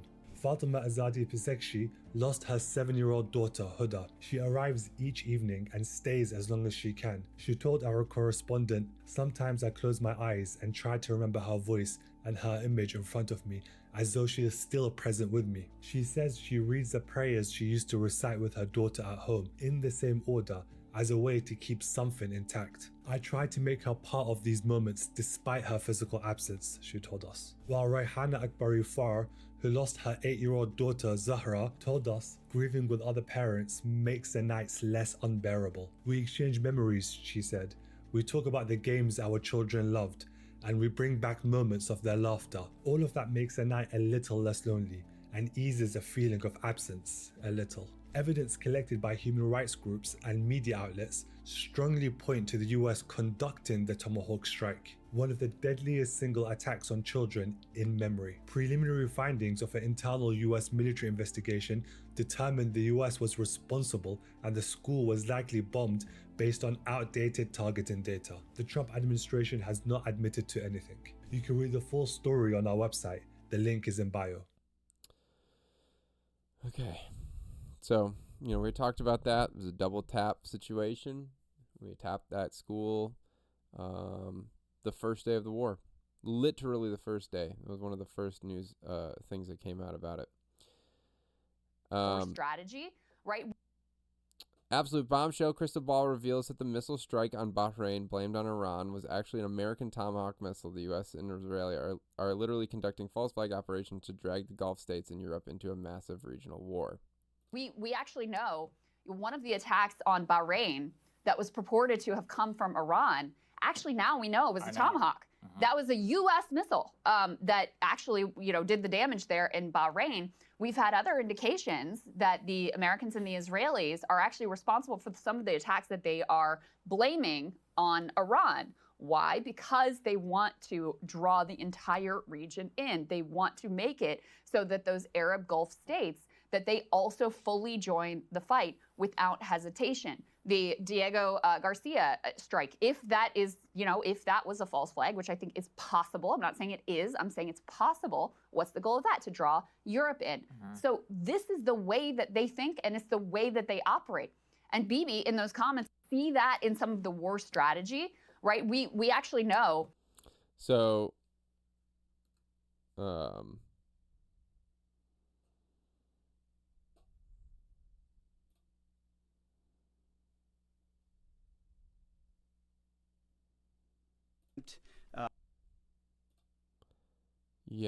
So we are obviously our allies are attacking our own planes, our own bases, as we talked about with the supposed attack on Diego Garcia in the Indian Ocean. Let's see, where is it? Has created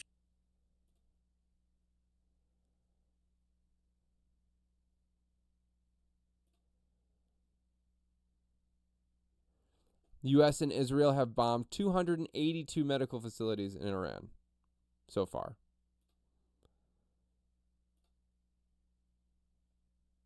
Okay, let's talk about this. U.S. advances $23 billion in arms sales to Gulf allies. The Trump administration has advanced roughly $23 billion in weapons sales to the United Arab Emirates, Kuwait, and Jordan without congressional approval, according to the Wall Street Journal. The arms sales include more than $16 billion for air defense systems, munitions, and radar equipment for the three countries, plus an additional $7 billion in weapons to the UAE. For some of the sales, the State Department issued emergency waivers to bypass the standard 30-day congressional review period. Okay. And right before that, on March 19th, we fast-tracked $16.5 billion in arms sales to the Gulf allies. So now we're raising that to 23. So the 16.5 plus an additional 7 billion, right? To our allies that are attacking our own infrastructure, our own planes, our own weapons are being used against our own weapons. It's like it's like the Ouroboros, but it's Trump, like, eating his own asshole. I don't even understand. It's like, what the fuck are we doing? And we're doing it without congressional approval, right? We're going to get around that with a 30-day congressional, be able to bypass it with an emergency waiver. So this is the same thing that went to, like, Howard Lutnick, right? We had just had an ethics investigation, and basically they were like, oh, no, we had an ethics lawyer in the White House say that it's okay. So that's fine. So they just, like, can do whatever the fuck they want for, whatever reason. And not only are we sending $23 billion worth of weapons to these countries, evidence suggests U.S. is scattering mines over Iranian villages. Airdrop mines found in Kafari near Shiraz in southern Iran appear to be U.S.-made Gator anti-tank munitions, according to Bellingcat, with several people reported killed by Iranian media. Experts identify the devices as BLU-91/B mines,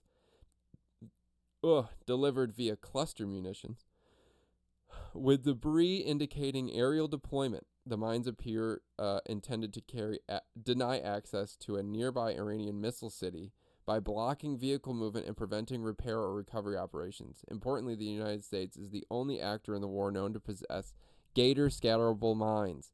The mines can reportedly detonate if disturbed and include delayed self-destruct features, posing ongoing risks to civilians. The Pentagon did not respond to Bellingcat's request for comment below for additional details.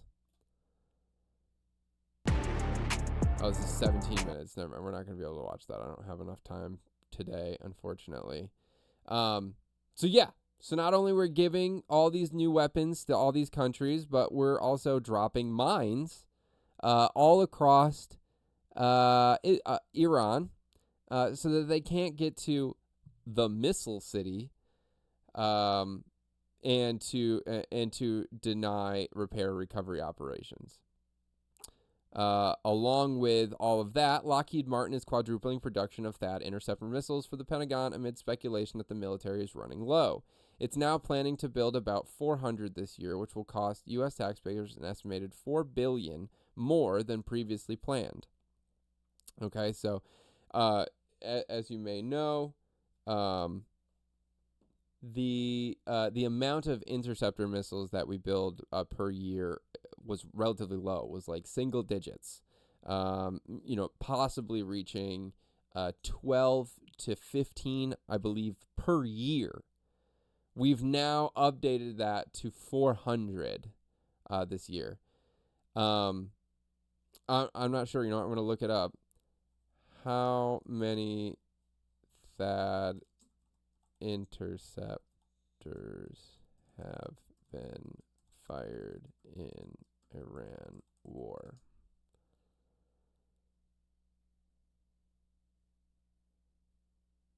Army recognition in June 2026. Let's get an updated for this year.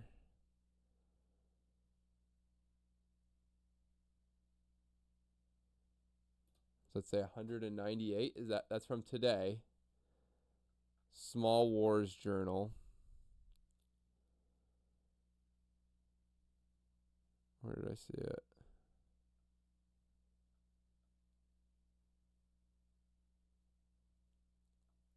So here we go. Lockheed Martin can produce roughly 96 THAAD interceptors per year, though it plans to increase capacity to 400 under a framework agreement with the DoD announced on January 29th. So that was announced on the 29th, and it's going to cost an additional $4 billion. Okay, okay, the U.S. fired 198 of these interceptors during the first 16 days of Operation Epstein's Fury. According to Payne Institute estimates, roughly 40% of the inventory on hand in the days before the conflict. At the unit price, the most recent contract, that's $3 billion worth of interceptor missiles. So we fired 198. Lockheed Martin could only make 96 per year, but we're now going to update that to 400. Now, that's going to take months to do. Like, it's not just going to happen overnight. Even if they did start on the 29th, that's what, almost 3 months or 2 months ago. I don't even know how many they've finished by now, but I can guarantee you it's nowhere close to 400. Even if you were to split that up so that'd be 100 every 3 months, right? We launched 96 in 4 weeks. It's not even going to help anything, right? And we're spending so much more money to fight against $7,000 to $10,000 flying lawnmowers. Like, it's just so stupid. It's just not even worth what we're putting into it. Okay. I fucking hate this show, but I watched this segment the other day and it's wild, dude. This is the LBC, what is it, like Leading British Conversation or something? It's fucking stupid. Loser, liberal British cunts. Morandi. Chalet Morandi. Your regime is aiding the U.S. in carpet bombing our country. Or sorry, that's, what's her name? Her name is Chalet. I forget what her last name is. Morandi is the guy from Iran. Your regime is aiding the U.S. in carpet bombing our country, and as it does, you make false accusations against Iran to legitimize the aggression against us, and that makes you complicit in war crimes. UK reporter, me personally? And he says, yes, you're a propagandist. You're selling this war so that the majority of the population in your country, in the United States, in whatever U.S.-Israel ally goes, meh, this is okay. This is all right. I give consent for this war. Not that it fucking matters. They don't give a shit whether or not you want it or not. They're going to do it either way. Anyway. A few monsters of its own, hasn't it? Thinking No, Hamas, we haven't thinking created. Hezbollah. No. That's exactly what I wanted to say. You reject that. These regimes that created these monsters say Iran supports terrorism. Hezbollah is a national resistance organization. It was created in 1982 as a result of the Israeli occupation of Beirut. In 1982, they invaded the country. There was no Hezbollah then. And then in order to resist the occupation, Hezbollah was born. And it kicked out the regime in the year 2000. Yeah, but it's interesting because one of the most protected men on the planet is the President of the United States, yet I see him every day on television. He goes to play golf. He socializes in America, highly protected, probably nobody more protected. And yet we still haven't seen the new leader, the new supreme leader of Iran. Why? Leaders need to be visible in war, don't they? Maybe it's because your country is attacking, your regime is attacking our country. Our country Your airports in the UK are used to arm B-52s. Maybe that may have something to do with it. I'm just guessing. Yeah. Our government would they push back carpet bomb. against You know that they and carpet refute. bomb Tehran. I'm sure you've heard. Maybe your audience has. They carpet bomb Tehran. I'm asking you, though, because where the because leader your is democracies and the all leader... that, and you No, believe in I human understand rights. you want to... You bomb our I get people. it. I get it. You want to say what you want to say, but yeah, I will. But of course you will. That's why I've invited you on. But what I want to get clear is, in my mind, is surely at a time like this, a leader needs to be visible. And if he's not visible, and we saw this with the Soviet Union towards its end, where was the leader? Was that the real leader? It doesn't look like Brezhnev, doesn't look like so-and-so. What's going on? He can be visible, can't he? And be safe? No? Actually, I think your country is more like the collapsing Soviet Union. All right. And when we defeat the Epstein regime and the Epstein class, why'd you call it that? Forced to back down. Why'd you call it that? Oh well, of course, because that's the class that controls your societies. That's the class that engages in war after war after war. Your endless wars, which are making your own people poor and which force people out of desperation to leave their countries and to come to yours. Well, can I? Because you're lying. No, you're lying. Yes, you're lying. You're Not lying. a single protester was killed. No, actually, your government helped kill them because your And that is true. Israel, they did find actors of provocateur from Israel in Iran and the CIA, basically like the same thing that they do to protests and such in the United States, trying to get other people riled up. They get out of the way. The military comes in and fucking kills everybody. Government is a part of a coalition that brings weapons into our countries, brings weapons into Iran. Go and look at the report by the Israeli regime's own Channel 14 News. They said that foreign intelligence agencies brought in the weapons that caused the armed insurrection. I'm not saying it. They're saying it. Do you know? If there was no internet, then how did you know that they were raping prisoners? That is the sort of narrative that you produce to justify war. You know, like the incubators in Kuwait when Saddam invaded, and that your media would say, oh, they threw out the babies from the incubators to justify war. Just like Gaddafi and what was it, Viagra. You always do that. That's how it works. In reality, do you know who does the raping? It is the Israelis. And do you know that when they rape people, they don't go to prison? And do you know that in Gaza, they go to hospitals and pull the plugs on incubators? And then you have the audacity to say that Iran does that sort of thing? It's your allies that do that. The allies that you protect. There's no way you can hide this. Your regime, which has nothing to do with the people, your regime is aiding the United States in carpet bombing our country. Okay. And as you do that, you try to say that Iran kills tens of thousands of people and rapes people. Why? Because you want to legitimize the rape of a nation. Well, of you course. want to legitimize aggression. And that makes you complicit in war crimes. Okay. Me personally? Yes. Okay. You're propagandists. Fucking beautiful. Fucking beautifully said. Nothing he said was incorrect. Nothing he said was wrong or false or exaggerated or anything like that. It is proven fact. Everything that he said.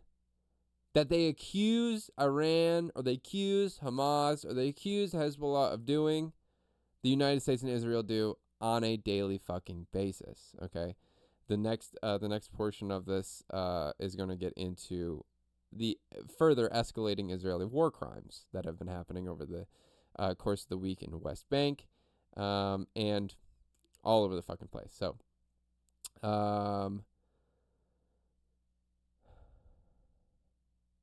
here you have Trump yesterday saying, Trump saying, as per Iranian government request, please let this statement serve to represent that I am pausing the period of energy plant destruction by 10 days to Monday, April 6, 2026 at 8 p.m.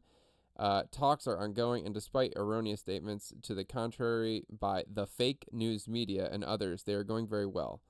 So that now we have this just in. Wall Street Journal, citing mediators, reports that Iran hasn't requested a 10-day pause on strikes to its energy plants, contradicting Trump's claim the extension was made at Iran's request. Per Iranian government request. and confirming early reporting by Dropsite's Jeremy Scahill. Iran hasn't requested pause on energy site strikes,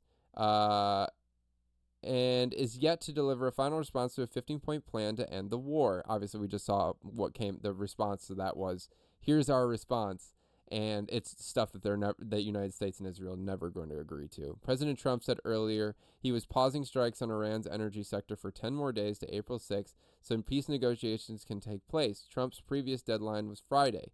He said the extension was at Iran's request. Iranian officials have told mediators that they are interested in negotiations, but the country's leadership is yet to weigh in and give a final decision. So with all that happening, this is last night. My buddy sent this to me in like the middle of the night.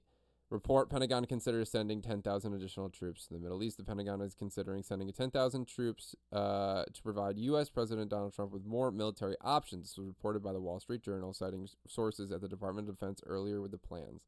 According to the report, the force will likely include both infantry and armored vehicles. If deployed, the troops would join approximately 5,000 Marines already in the region, as well as thousands of additional troops from the 82nd Airborne Division that were sent. This morning, Iran destroys another oil tanker that attempted to pass through the Strait of Hormuz without permission. So, in order for there to be any type of military escalation in the Strait of Hormuz, like they want to get to Karg Island or they want to get to one of the other islands, there is another island that I believe is like a better option for them, for the United States to try and take over. It's smaller and it's not in the Strait of Hormuz, I believe. I might be wrong on that. This is what happens to the tankers that try and get through without permission. So imagine what would happen to the American military if they tried to go through the Strait of Hormuz. Now, the last thing I want to talk about when it comes to Iran directly, Hormuz fertilizer block will upend world's food supply. So not only, like we've been talking about the energy that comes out of the Middle East and all this stuff. Oh, man. Wait, I can read it on my phone. Okay, well, we don't have a ton of time anyway. I'll just give some brief notes on it. So, not only are we losing a lot of energy production and transportation through because of the Strait of Hormuz and the issue there, but a lot of our fertilizer that comes through there is going to literally turn the world's food supply on its head when we cannot grow certain foods and or certain ingredients in foods. Okay.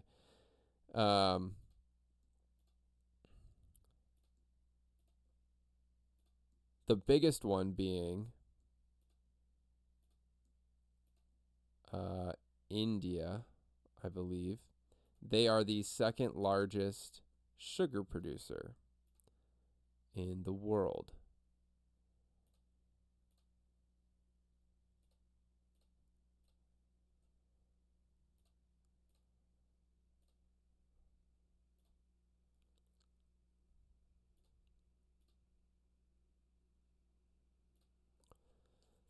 So this image from the Financial Times, this is from that article, shows how the war in Iran could have dramatic effects on global food security. Without natural gas, ammonia, and urea, key nitrogen fertilizers, cannot be produced. Without them, crop yields collapse.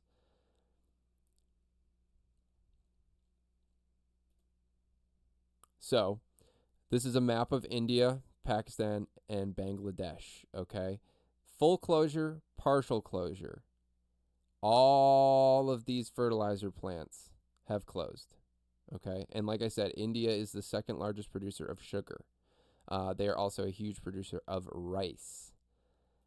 So that will have huge impacts. Maybe not on the United States as much, but rice is literally one of the most consumed products on Earth because the majority of the population of Earth is in Asia. And so that feeds a good portion of Asia. All right. So let's look at a couple of different things that are being affected with this energy crisis. Trump's solution is to allow cheap shit ethanol-filled gasoline to fuck your engine up. The EPA's emergency waiver by Administrator Zeldin, I'm not sure, I think it's Administrator, allows nationwide E15 sales, 15% ethanol, starting May 1st by relaxing summer volatility rules and standardizing E10, 10%, at 10 psi RVP. Not entirely sure what that means. E15 has more ethanol than E10 and is approved/safe for 96% of vehicles, 2001 plus models, and can cut pump prices. But higher ethanol can corrode, damage cars, motorcycles, boats, small engines, lawnmowers, and non-flex fuel equipment. So be careful going to the pump this summer. You're going to see, oh, the prices have gone down.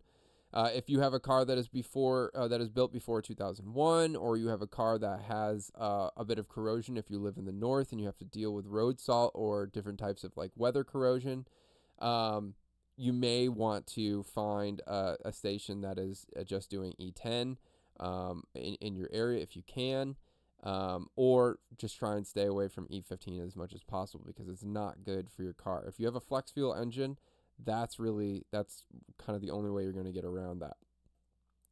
The dominoes are falling in days, not weeks. Here's the global oil crisis country by country as of today. I believe this is on Wednesday. No, this is on Thursday. Sri Lanka, rationing, 4-day work week, schools closed. Pakistan, crisis, overnight price surge, long queues, 4-day work week. India, 9 days of reserves left. Emergency suppliers being hunted. South Korea, 50 days left, clock ticking. Japan, lied, said 254 days, actual usable reserves, 95. UK, Shell CEO warning, shortage starts in April. Germany, gas up 30%, EU emergency plan launched. France, paying 30% more at the pumps than 8 weeks ago. South Africa, government says stable. Citizens photograph empty pumps. Turkey, stocks crashed, inflation exploding, currency under pressure. Brazil, watching nervously. Own oil helps, but supply chains hurting. Australia, tanker delays, important dependent, hoping IEA, International Energy Agency, coordination holds. USA, gas taxes suspended in states, SPR drawn down, strategic petroleum reserves. Iran sanctions quietly paused. China, 1.4 billion barrels stockpiled, banned exports, still getting Iranian oil. This is day 26 of the Hormuz blockade, 20% of global oil gone, 8 million barrels per day gone. OPEC's response, 206,000 barrels. This is 2% of the whole. Here is what nobody is telling you. They're showing you the reserves are sufficient. They're not showing you Japan overstated reserves by 3 times. South Africa has empty pumps and India has 9 days. The real energy crisis hasn't even started yet. So we are currently right now, this is October, November 2019, January 2020. This is what we're looking at. What could be happening? Okay, Shannon Joy reports that the International Atomic Agency has published Lockdowns 2.0 in response to the looming energy crisis. The plan would restrict driving, ground flights, force remote work, and ban gas cooking. It would also impose highway speed limits and use license plates to determine which days people are allowed to drive. Under the plan, the government would decide what is considered essential and what is not. Okay, let's watch this. I mentioned that the IEA chief basically said the shit is hitting the fan, everything's falling apart, and he just published Lockdowns 2.0, an energy lockdown playbook. They released a 10-point plan over the weekend telling governments to restrict driving, ground flights, force remote work, and ban gas cooking. They called it sheltering from oil shocks, writes Aaron Day. Here's the plan. Number 1, they are recommending alternating driving days based on your license plate number, odd plates on Monday, even plates on Tuesday, and countries are now already implementing this. They are recommending mandatory speed limit reductions on every highway, not for safety, but fuel rationing by another name. You can still drive, just slower and less often. Number 3, avoiding all air travel where alternatives exist. They didn't define what that actually meant, but the ambiguity, writes Aaron Day, is the feature. It lets regulators decide after the fact whether your trip was essential or not. Non-essential, versus essential. Does that ring any bells? Here's another one. Switch from gas cooking to electric. The IEA is now telling you what appliances you can use in your kitchen. And the same agency that published net zero by 2050 is calling now for thermostats to be capped at 19 degrees and a ban on new gas boilers. This is not new, it's accelerating. And then work from home if possible. The guidelines mimic 2020 when they locked down the world and called it public health. In 2026, they're locking down movement and calling it energy security. The template is identical, writes Aaron. Okay. So, I mean, I definitely don't agree with everything that this person has said, right? Obviously, Shadow of Ezra, not the most reliable account. They say some good things, some not so great things. She's kind of coming at this from the standpoint of COVID was a little bit of a conspiracy, right? Obviously, it was to do with public health. Hundreds of thousands of people were dying. Millions ended up dying from COVID. So I'm not gonna take that as gospel. But with an energy crisis like this, it could lead to another lockdown 2.0. If the energy crisis gets any worse than where it is right now, and it's only looking like it's going to get worse. This is the Shell CEO, while Wael Sawan. Next month, disruptions in the supply of energy resources from Asia will spread to Europe. At the moment, Asia is buying up all the liquid natural gas from the U.S. that was originally destined for the EU. Since March 3rd, approximately 11 large natural gas tankers that were originally headed for Europe have been rerouted to Asia. Okay, Airgas declares force majeure on helium shipments as Qatar production collapses. If you don't know what force majeure is, it's a French term that literally translates to superior force or greater force. In contract law, it refers to a contractual clause or sometimes a legal doctrine in certain jurisdictions that excuses one or both parties from performing their obligations or from liability from non-performance when an extraordinary unseen event beyond their reasonable control makes fulfillment impossible or impractical, i.e. the war.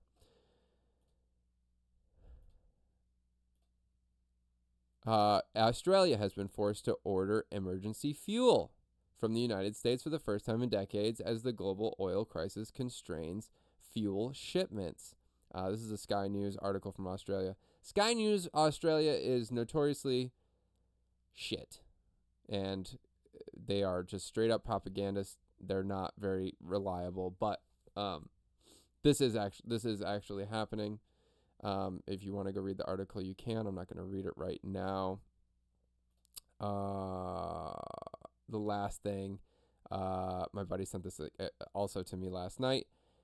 France confirms oil crisis, says 30 to 40% of Gulf energy infrastructure has been destroyed. Okay. Meanwhile, or was it?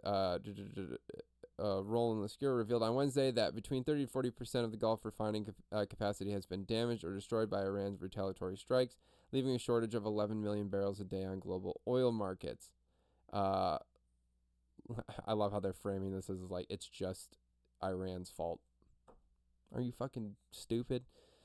Lescure warned it could take up to 3 years to restore damaged facilities and several months to restart those that were urgently shut down. Meanwhile, Italian Prime Minister Meloni has traveled to Algeria for emergency energy talks, seeking to secure increased gas deliveries to Italy, as the country scrambles to replace lost LNG supplies from Qatar.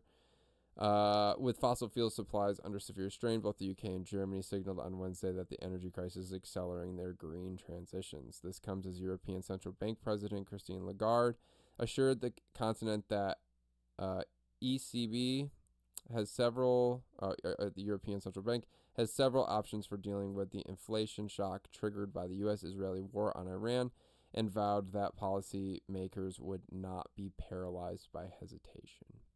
Okay. So, let's move on to Israeli war crimes. Fun! So much fun! Everything is positive. And definitely not awful and horrible. Did you go? I guess I didn't do it on the second one here. There we go. No, I did.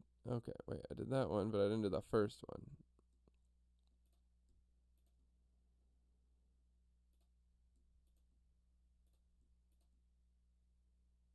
No, no.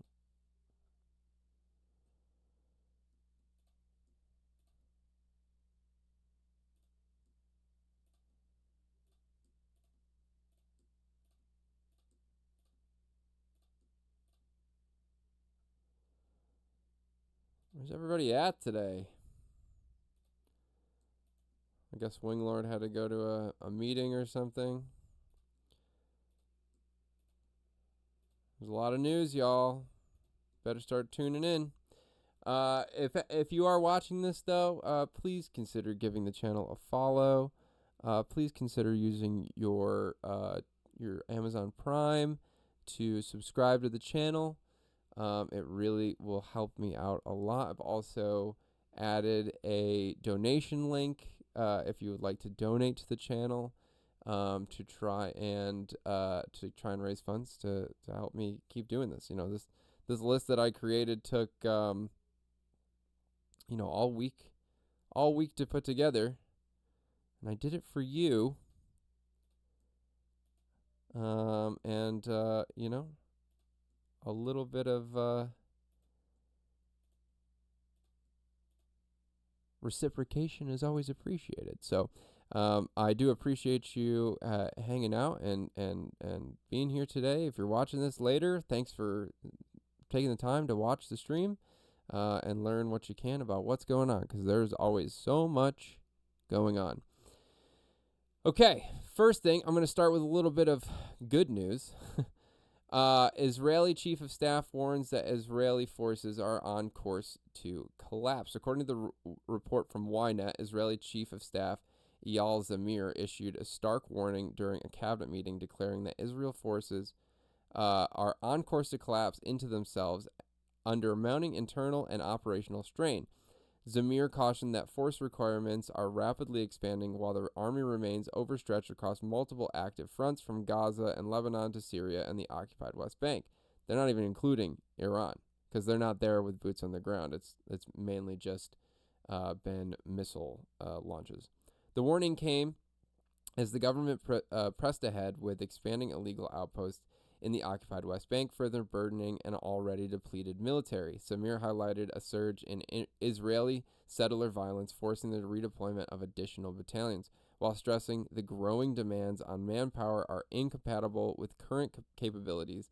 At the same time, the government has failed to pass legislation addressing recruitment shortages, including laws on ultra-Orthodox conscription, reserve service, and extending mandatory military service. According to Zamir, the situation is approaching a breaking point. The reserves will not hold, he warned, raising 10 red flags over the Army's sustainability. He added that at this pace, Israeli forces may soon be unable to maintain even routine operational readiness. Okay. This is not the only outlet reporting on that. This is JFeed, Jewish Feed. The head of the IDF told Netanyahu and its leaders that military is collapsing. It was leaked to the public. How is this not major news? IDF chief warns cabinet the military is on verge of collapse. So, it could be a little bit of propaganda. Who knows? We don't know exactly. We're not inside the IDF or the IOF and seeing what's going on.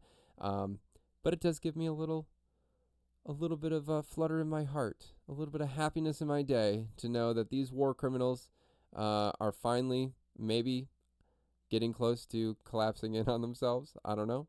We'll continue to monitor that situation. Let's see. This is just a text about it. A report of Israeli attacks on families, tents in Jabalia. I have a video of that. We'll see. I think this is it right here.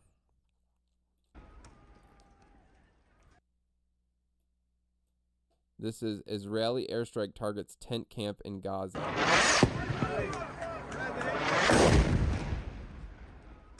So we're still attacking Gaza. Israel is still attacking Gaza on a daily basis. These are all tents. This is displaced people. They're missile striking tents.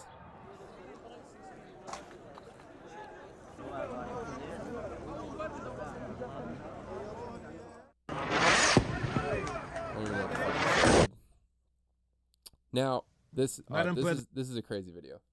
This is a fucking crazy video. So we talked last time, I think it was last week actually, about the building in Beirut where they gave them an hour to evacuate the building, right? If you don't know who Danny Danon is, he is I don't even know what he's an Israel ambassador to the United Nations. This guy is famous for going to the UN and looking at a quilt on the wall and saying it was Hamas terrorist propaganda, and then they pan to the quilt made by children, and it's like, peace, give peace a chance. We would love unity and peace between Israel and Palestine. We can be one people. We can work together. And just like, these 5-year-old kids are fucking terrorists, and they're horrible people, and they're monsters. It's children, dude. So, at the UN, he gives this impassioned speech to try and paint this picture of like the stress and the anxiety that Israelis have to go through when they have to get to the shelter when they're under bombing from Iran or Hezbollah. During a Security Council meeting, I sounded an alarm.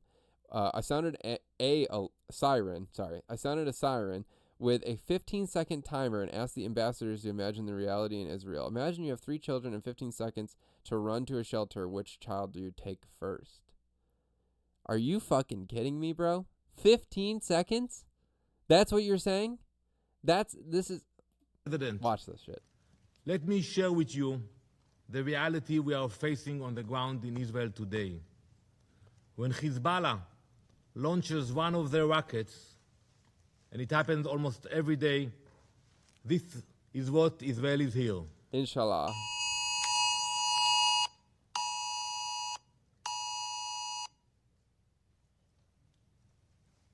Okay. When you hear this siren, you have 15 seconds. 15 seconds to seek shelter. Well, maybe you should take the billions of dollars that you have and increase your alarm system. I don't know. What the fuck? Maybe this is an idea. Maybe stop invading Lebanon. Or maybe stop killing innocent people in Gaza.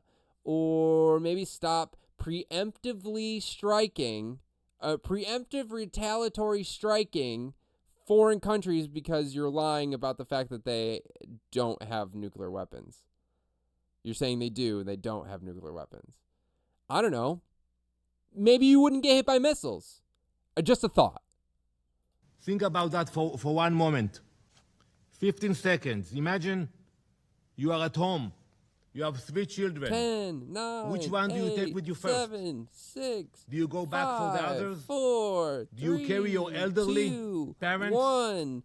Get the fuck off my screen, you dick munching piece of shit. An Israeli citizen was arrested in Las Vegas after police found a cache of weapons, lab equipment, and more than 1,000 samples of unknown liquids at a home tied to a widening biosecurity investigation, the Los Angeles Times reports. Ori Salomon, 55, and is accused of illegally possessing firearms and improperly disposing of hazardous waste. Authorities said officers in protective gear removed materials from the home, which were consistent with those found in a separate case in California. That investigation began when a foul smell led officials to a warehouse in Reedley, where they discovered a hidden lab containing thousands of biological samples, 1,000 lab mice, and evidence of at least 20 infectious agents, including SARS, hepatitis, and dengue. Prosecutors say Chinese national Jai Baizu ran a scheme from there, importing COVID tests from China and selling them as American-made, and a congressional report flagged over $1.3 million in unexplained payments from Chinese banks tied to the operation.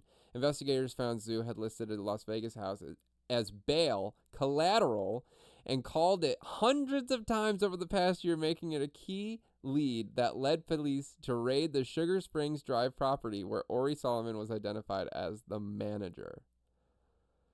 So this is happening in the United States. Biochemical warfare, possibly. In the West Bank, we still have more pogroms. We covered some of those on Tuesday as well. Israeli settlers are carrying out a pogrom right now in the village of Tayassir in the West Bank, opening fire on civilians. Multiple people have been injured. The situation is horrific. Residents are pleading for help.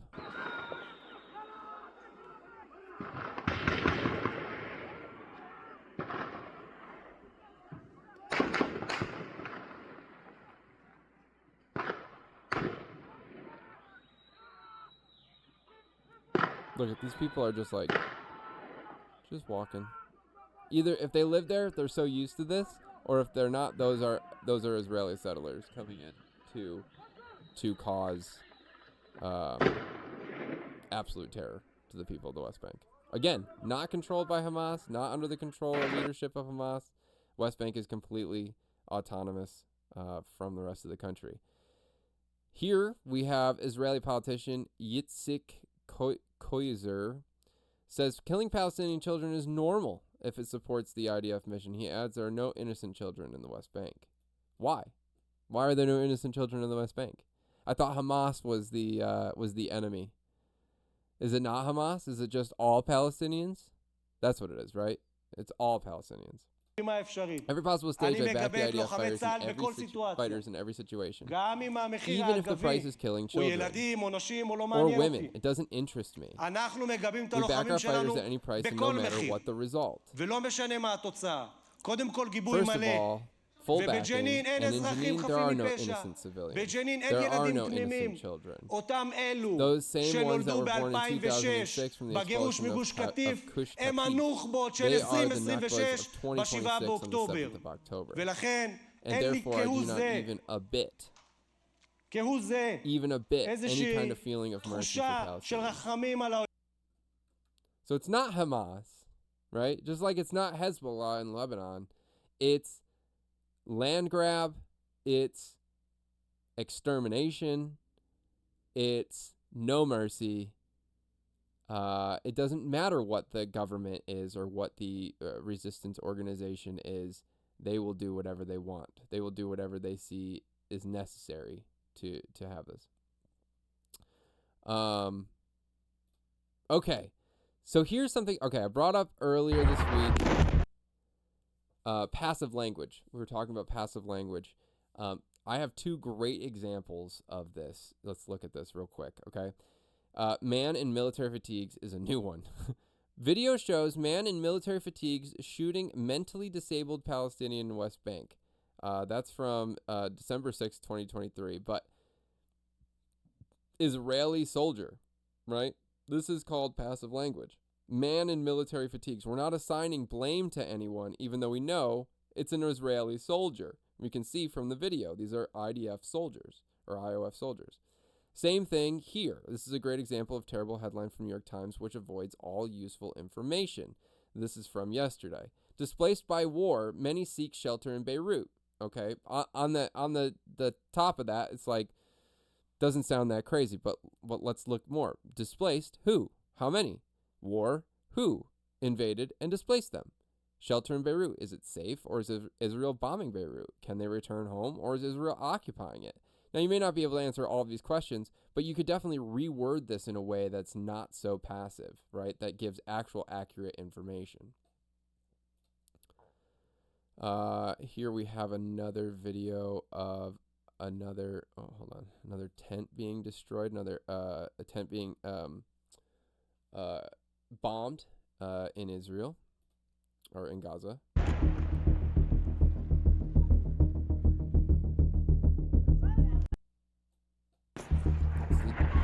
are tents. Displaced people, right? Look, these people are just like, they are so desensitized to witnessing this happening that while it is an impactful event that is taking place. This is a daily occurrence. Multiple times a day this happens to these people. Multiple times a day. Knesset advances a bill to impose death penalty on Palestinian detainees. Israel Knesset National Security Committee advanced legislation on March 24th mandating the death penalty for Palestinians convicted of terrorism or nationalist killings of Israeli citizens. Only applies to Palestinians.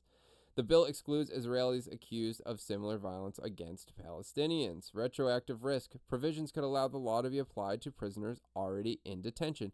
And we know prisoners in detention do not have a right to trial. They can be detained indefinitely.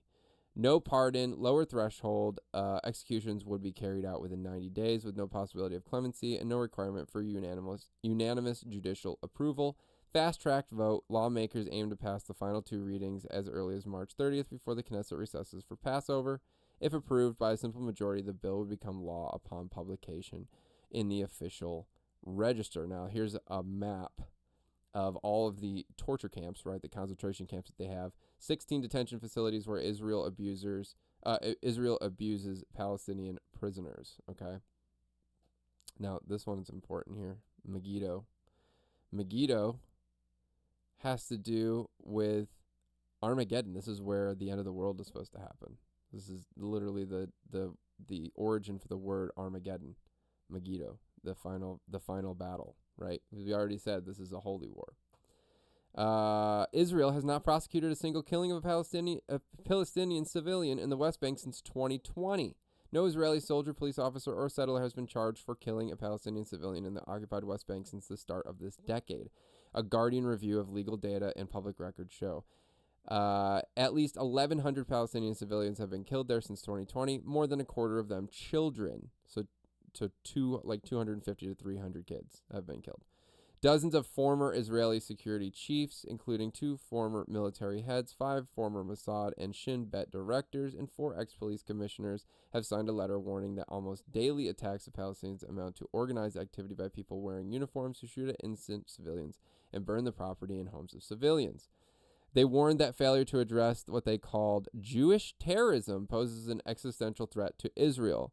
This month alone, Israeli settlers and police killed 10 Palestinian civilians in the West Bank, including a family of 4 shot in the head, among them brothers aged 5 and 7 as they returned home from a Ramadan shopping trip.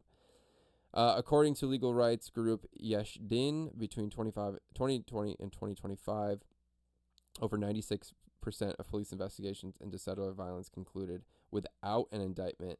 Of the 368 cases, only 8 ended in full or partial convictions. Palestinians filed 1,746 complaints against Israeli soldiers in the same period, including over 600 related to killings. Less than 1% resulted in charges. That's outrageous. I found this the other day. This is something good to watch. We have a new account. Gaza notifications announcement. Israeli military aggression and settler violence across the occupied West Bank intensify. We're launching the new initiative, West Bank Notice. So while everybody's been paying attention to Gaza, a lot of the stuff in West Bank has been kind of pushed to the side and not focused on as much. So this is good to have a little bit more heads up on what's going on in the West Bank as well. The biggest lie about the West Bank exposed. It's not lone settlers committing violence. It's a heavily armed militia completely backed and run by the Israeli state and the IDF. They are operating a brutal apartheid regime of terror and displacement. Challenge this notion that the problem in the West Bank, there is no armed settler Why don't I have sound? Militia with. Come on, Twitter. To challenge this notion that the problem in the West Bank is the settlers. There is no armed settler. There's sound coming out, but I can't hear the sound. Oh, I muted it. Duh. Militia without the IDF. The settlers. But I also so want to tech-savvy. challenge this notion that the problem in the West Bank is the settlers. There is no armed settler militia without the IDF. The settlers roam the West Bank with the active backing of Israel's military. Occasionally, they may call a handful of people to count and say, no, stop. But most of the occupation and the entrenchment of a matrix of control and an apartheid regime, that is run not by lone settlers. That is run by the Israeli state.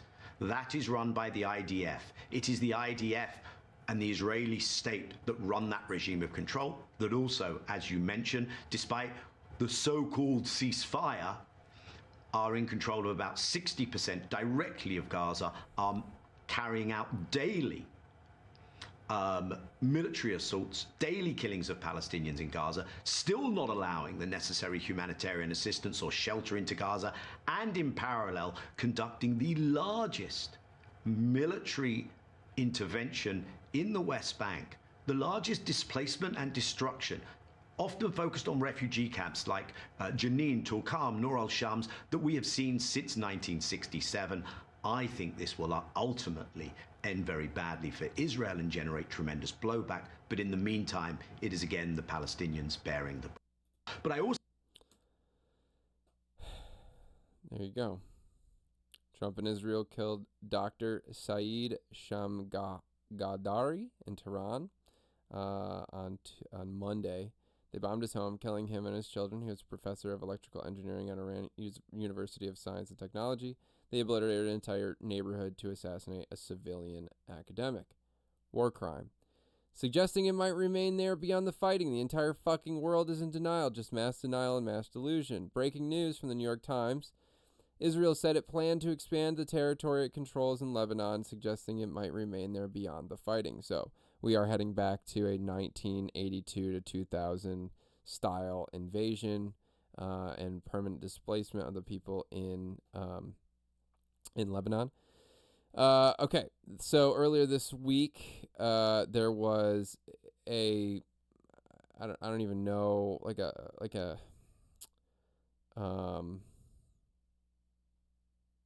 not a protest, but a meeting outside. We extended our best wishes to the AG, right, Al Jazeera English team, who were attacked by Zionists in London, England. This is from Jewish Voice.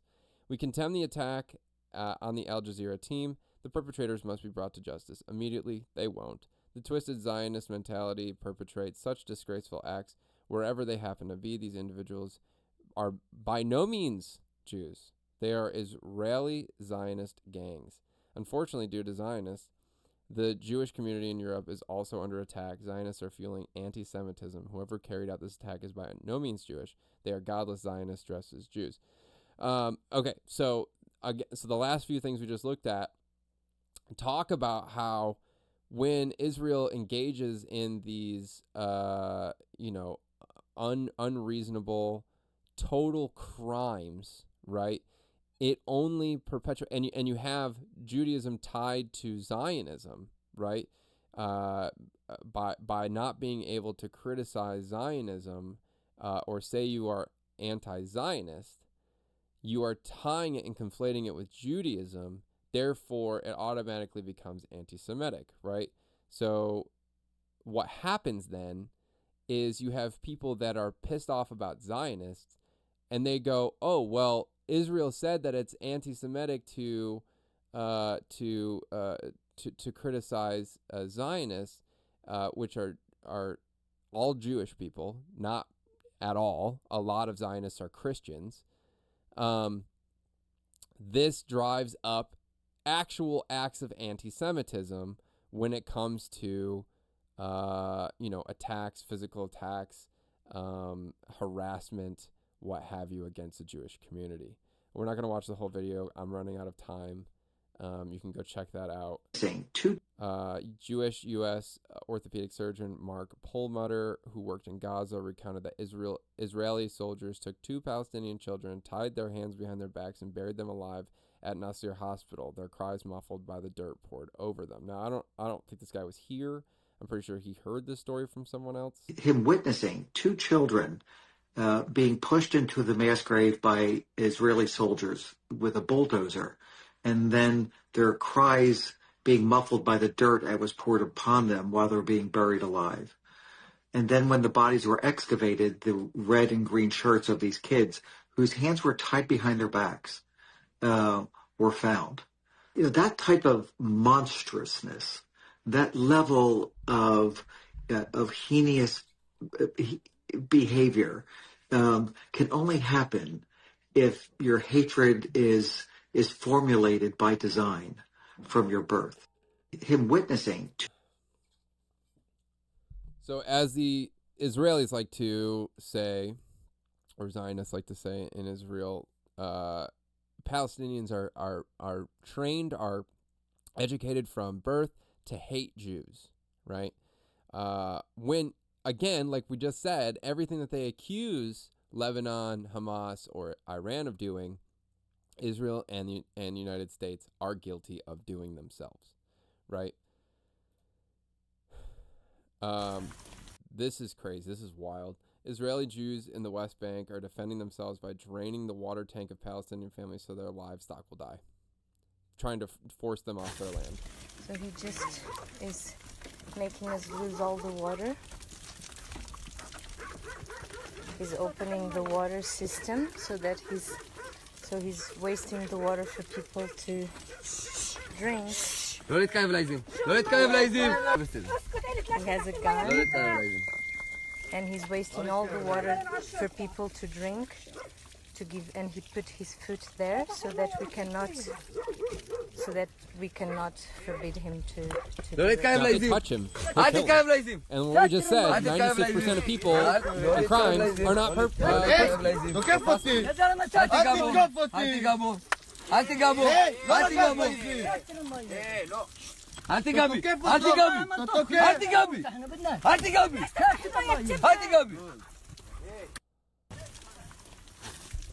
Absolute fucking monsters, dude. Palestinians in the West Bank are now experiencing multiple settler attacks per day. Since the onset of the Iran war, routine settler violence to expel Palestinians from their land has exploded in frequency. Everyone's focused on this other stuff. Nobody is focused on what's going on in the West Bank. Now, I don't have time to read through this whole article, but go ahead and go read this article. I may start releasing all like my links pages so you can check out all these links and go look at everything that I'm pulling up. It has been a month since Israeli occupation forces have closed down the Al-Aqsa Mosque, oh my lord, to all Muslim worshippers. Today, for the fourth Friday in a row, Israeli forces harass and remove worshippers who attempt to hold Friday prayers as close to Al-Aqsa as they possibly could reach. Essentially, this video is just pushing people out of here. Nothing too crazy happens. Israeli occupation forces and Israeli colonial terrorist settlers carried out a coordinated escalation in the occupied West Bank, targeting Jerusalem's Silwan neighborhood, where 13 homes belonging to the Al-Rajabi and Al-Babas families were forcibly emptied over the past 48 hours, displacing dozens, including children and the elderly, before settlers immediately moved in, raising Israeli occupation flags and celebrating inside the seized properties. In Jabal al-Makubar, 21-year-old Qasim Shakirat was shot dead inside his own room during an Israeli occupation raid, with his body detained and a family member abducted in what local sources described as a field execution. At the same time, demolition threats continue to expand across Silwan, with 128 homes in Al-Bustan and Batan al-Hawa at risk, and an estimated 40% of all homes in the area facing potential demolition or takeover, as residents warn that what took place in Sheikh Jarrah is now unfolding on a larger scale in Silwan, raising urgent questions about how long forced displacement and Israeli colonial terrorist settler expansion will continue. Okay, and the last thing I want to look at here. So, can you... This is actually a fun little video. Not fun. It's not fun, but it's in context, lighthearted compared to everything we just went over. And then I'll probably have to end the stream for today. But you know what? I don't have anything going on tomorrow, so if anybody wants to come hang out, maybe I'll go live tomorrow and go over the rest of the stuff that I wanted to cover today. A young man documents how the voice assistant Alexa evades repeating the phrase "Free Palestine" in an experiment demonstrating how global algorithms and software are manipulated to obscure the truth and silence Palestinian voices. Watch this video. It's hilarious, dude. Repeat after me. Sure thing. Go ahead and tell me what you'd like me to say back to you. Free Palestine. I understand you're expressing a viewpoint on a complex international situation. Free Ukraine. Free Ukraine. Can you repeat after me? I'm starting to think you've got me in some kind of loop here. But sure, what am I saying back to you? Can you say free Italy? Free Italy. Though I'm pretty sure Italy's already free. Why won't you say free Palestine, but you will say free Italy? I'm happy to echo back most phrases that don't involve promoting harm or violence. What specific aspects of the situation are you trying to understand better? I just want you to say free Palestine. I understand you're trying to explore a complex topic. I'm happy to discuss the situation in the region or provide factual information about the Say free Palestine. Free Palestine.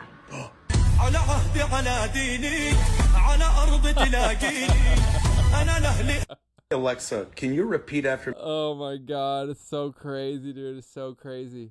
Anyway, all right, that'll have to conclude my coverage for today. We still have all of this to talk about. All that stuff is things that I wanted to go over. So maybe either I might hop back on tonight, or I might hop on tomorrow afternoon. I got some time in the afternoon. Yeah. Thanks for hanging out. Thanks for watching the stream today. Again, please consider giving the channel a follow. We're almost at 30 followers. We're one away. We've been hanging on 29 now for like a few days, and I'm like, can we just get that last follower to get me to 30 to get to my first goal? And if you can, please think about subscribing to the channel. I know I'm new. I'm still just getting started. I've only been doing this for like 2 weeks. I don't necessarily expect 100 subscribers, within the first couple of days or whatever. But, even if you're on the fence about spending the money, if you have an Amazon Prime account, you can use your Amazon Prime account to get one free Twitch sub for the month, and it would go a long way to helping me keep the channel going. As I said, it took me 3 days to put all of these links together and get everything all in one area, do the research on it, read all these articles, go through, back everything up, make sure that it's all corroborated. Of course, as I'm about to wrap this up, 2 more people hop in. Thank you for stopping by. Please consider following the page. Please consider subscribing to the page. What the fuck? Why is the number going up now? Okay, fuck it. I'll wait to eat. Let's actually go over this, because this is not super fun, and we'll go over the fun stuff tomorrow.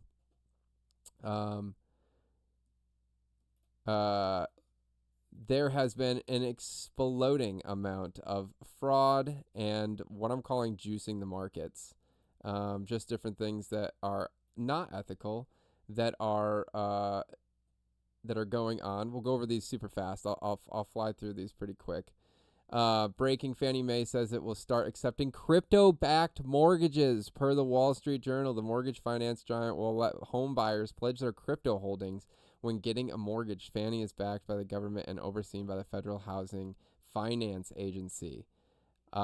Crazy, because my crypto wallet is garbage, and it took a shit a long fucking time ago, and I finally realized that stuff is just absolute garbage and doesn't make any doesn't make me any money. I lost money. Anyway, don't invest in crypto. Crypto is bad.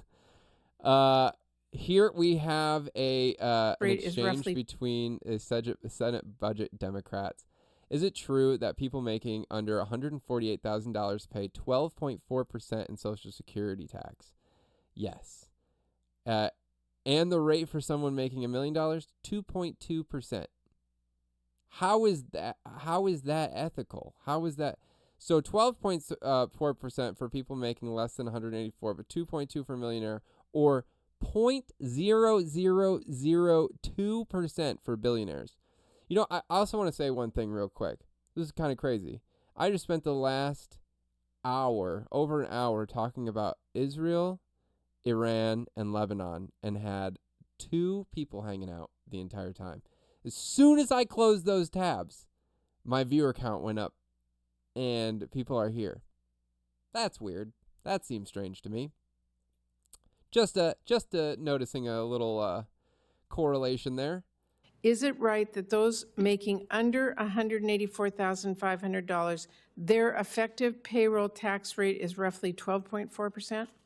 That's right. The statutory rate is 6.2%, but consensus view is that the employee pays, basically the employer cost is passed on to the employee, and so the employee basically faces a rate of 12.4%. 12.4 for anybody earning $104,500. What is the effective payroll tax for someone making $1 million a year?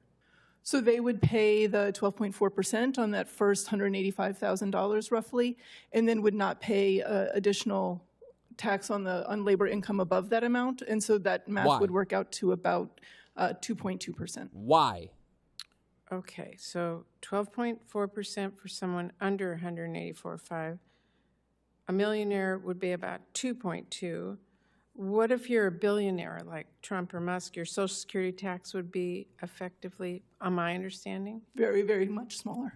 0.0002. Yes. That just doesn't make sense to me.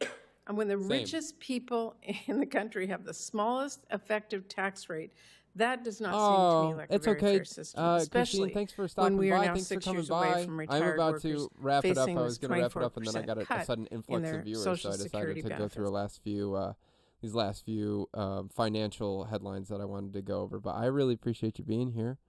I think I might go live tomorrow afternoon. I don't know if anybody around is free tomorrow afternoon, but I heard Saturdays and Sundays are good times to go live. Usually I go live during the weekdays just because that works with my schedule, but I might go live tomorrow afternoon and go over some of the more like outrageous headlines and other ones that I didn't get to go over today because I do have to get ready for work here soon, unfortunately, which is why following the page and subscribing is really important. The faster I get to have subscribers help me subsidize my income, I can focus more on sharing the news, the stories that people need to hear about, the topics that aren't being covered by mainstream media. I usually watch a few different news programs, and I'm covering things on my little stream that they're not getting to for 2 to 3 days. So if you want your news early, consider giving the channel a follow. Help me get to that 30 follower goal. Or maybe throwing me a Twitch Prime sub. It's free if you have Amazon and you're not subscribed. You're not using that free Twitch Prime sub for any other Twitch page. Okay, this is from Congresswoman Maxine Dexter. I just motioned to subpoena Don Trump Jr. for funneling $670 million in taxpayer dollars to a critical minerals company he has financial stake in. Republicans left the hearing room. If you don't know about this, he basically invested a bunch of money from his, 1786 or something like that, investment firm into this minerals company. And then a few months later, they got this huge contract from the federal government. And it's like, your father is the president. How are you getting a $600 million contract from the government? They didn't even, when Biden was president, not giving Biden any pass or anything like that, but his son caught shit for every fucking thing ever that he ever did, but a $600 million insider contract to a minerals company that his son mysteriously has ties to is totally fine, totally okay. Don't understand how that works, along with that, the Social Security tax rate. All right, we'll go over these last few things. This is fucking crazy. I don't know if you understand how crazy this is. Usually our treasury yield stays below about 1.5%, right? We don't want people selling our treasury bonds because then that means there's a loss in confidence in the dollar. Okay, the 20-year treasury bond treasury yield just punched through 5%. That's insane, okay? That's the bond market telling you something the White House press office won't. The trade war, tariff, and Iran chaos is starting to look a lot like self-inflicted credit event. Foreign holders are selling U.S. treasuries. Yields spike when prices fall. Basic stuff. Painful stuff. The downstream math writes itself. 7% mortgages, $4 gas. 7% mortgage. A 7% mortgage rate is outrageous, dude. For anyone that owns a home, any of my friends, I'm pretty sure that their rates are like below 3 or below 4. Like a 3% rate on your mortgage is pretty fucking good. 7% is crazy. And they want to extend our average mortgage lifespan from a 30-year mortgage, fixed rate mortgage, to a 50-year mortgage. 50 years. That's insane. If you're buying your first home and you're 35, you're not gonna pay it off till you're 85 years old. Are you kidding me? That's insane. And at 7%, you're gonna owe millions of dollars, over $1 million on a house that might cost you like $300,000. That's nuts. The adults used to be in the room. The room is now on fire, and someone is arguing about the drapes. Talk about turn of events. So, yeah, if you don't know anything about bonds and yields and treasury and percentages, take a minute. Go look that stuff up. I know it's boring. Maybe smoke a little bit before, get your mind right, and look that stuff up because it's pretty fucking crazy. Some Virginia residents are being offered over $4 million per acre for their land by a data center developer. Ashburn is in the middle of the state's data center alley, and an anonymous tech company wants to build 6 data center buildings on 130 acres. Now, we have an Amazon data center in Oregon went online in 2011. It has since poisoned the deepest reaches of the local aquifer and is causing cancer and rare disease. He noticed a rise in bizarre medical conditions among the county's 45,000 residents linked to toxins in the local water. No, I don't want to look at the picture. I want to read the article. Take me to the article. There we go.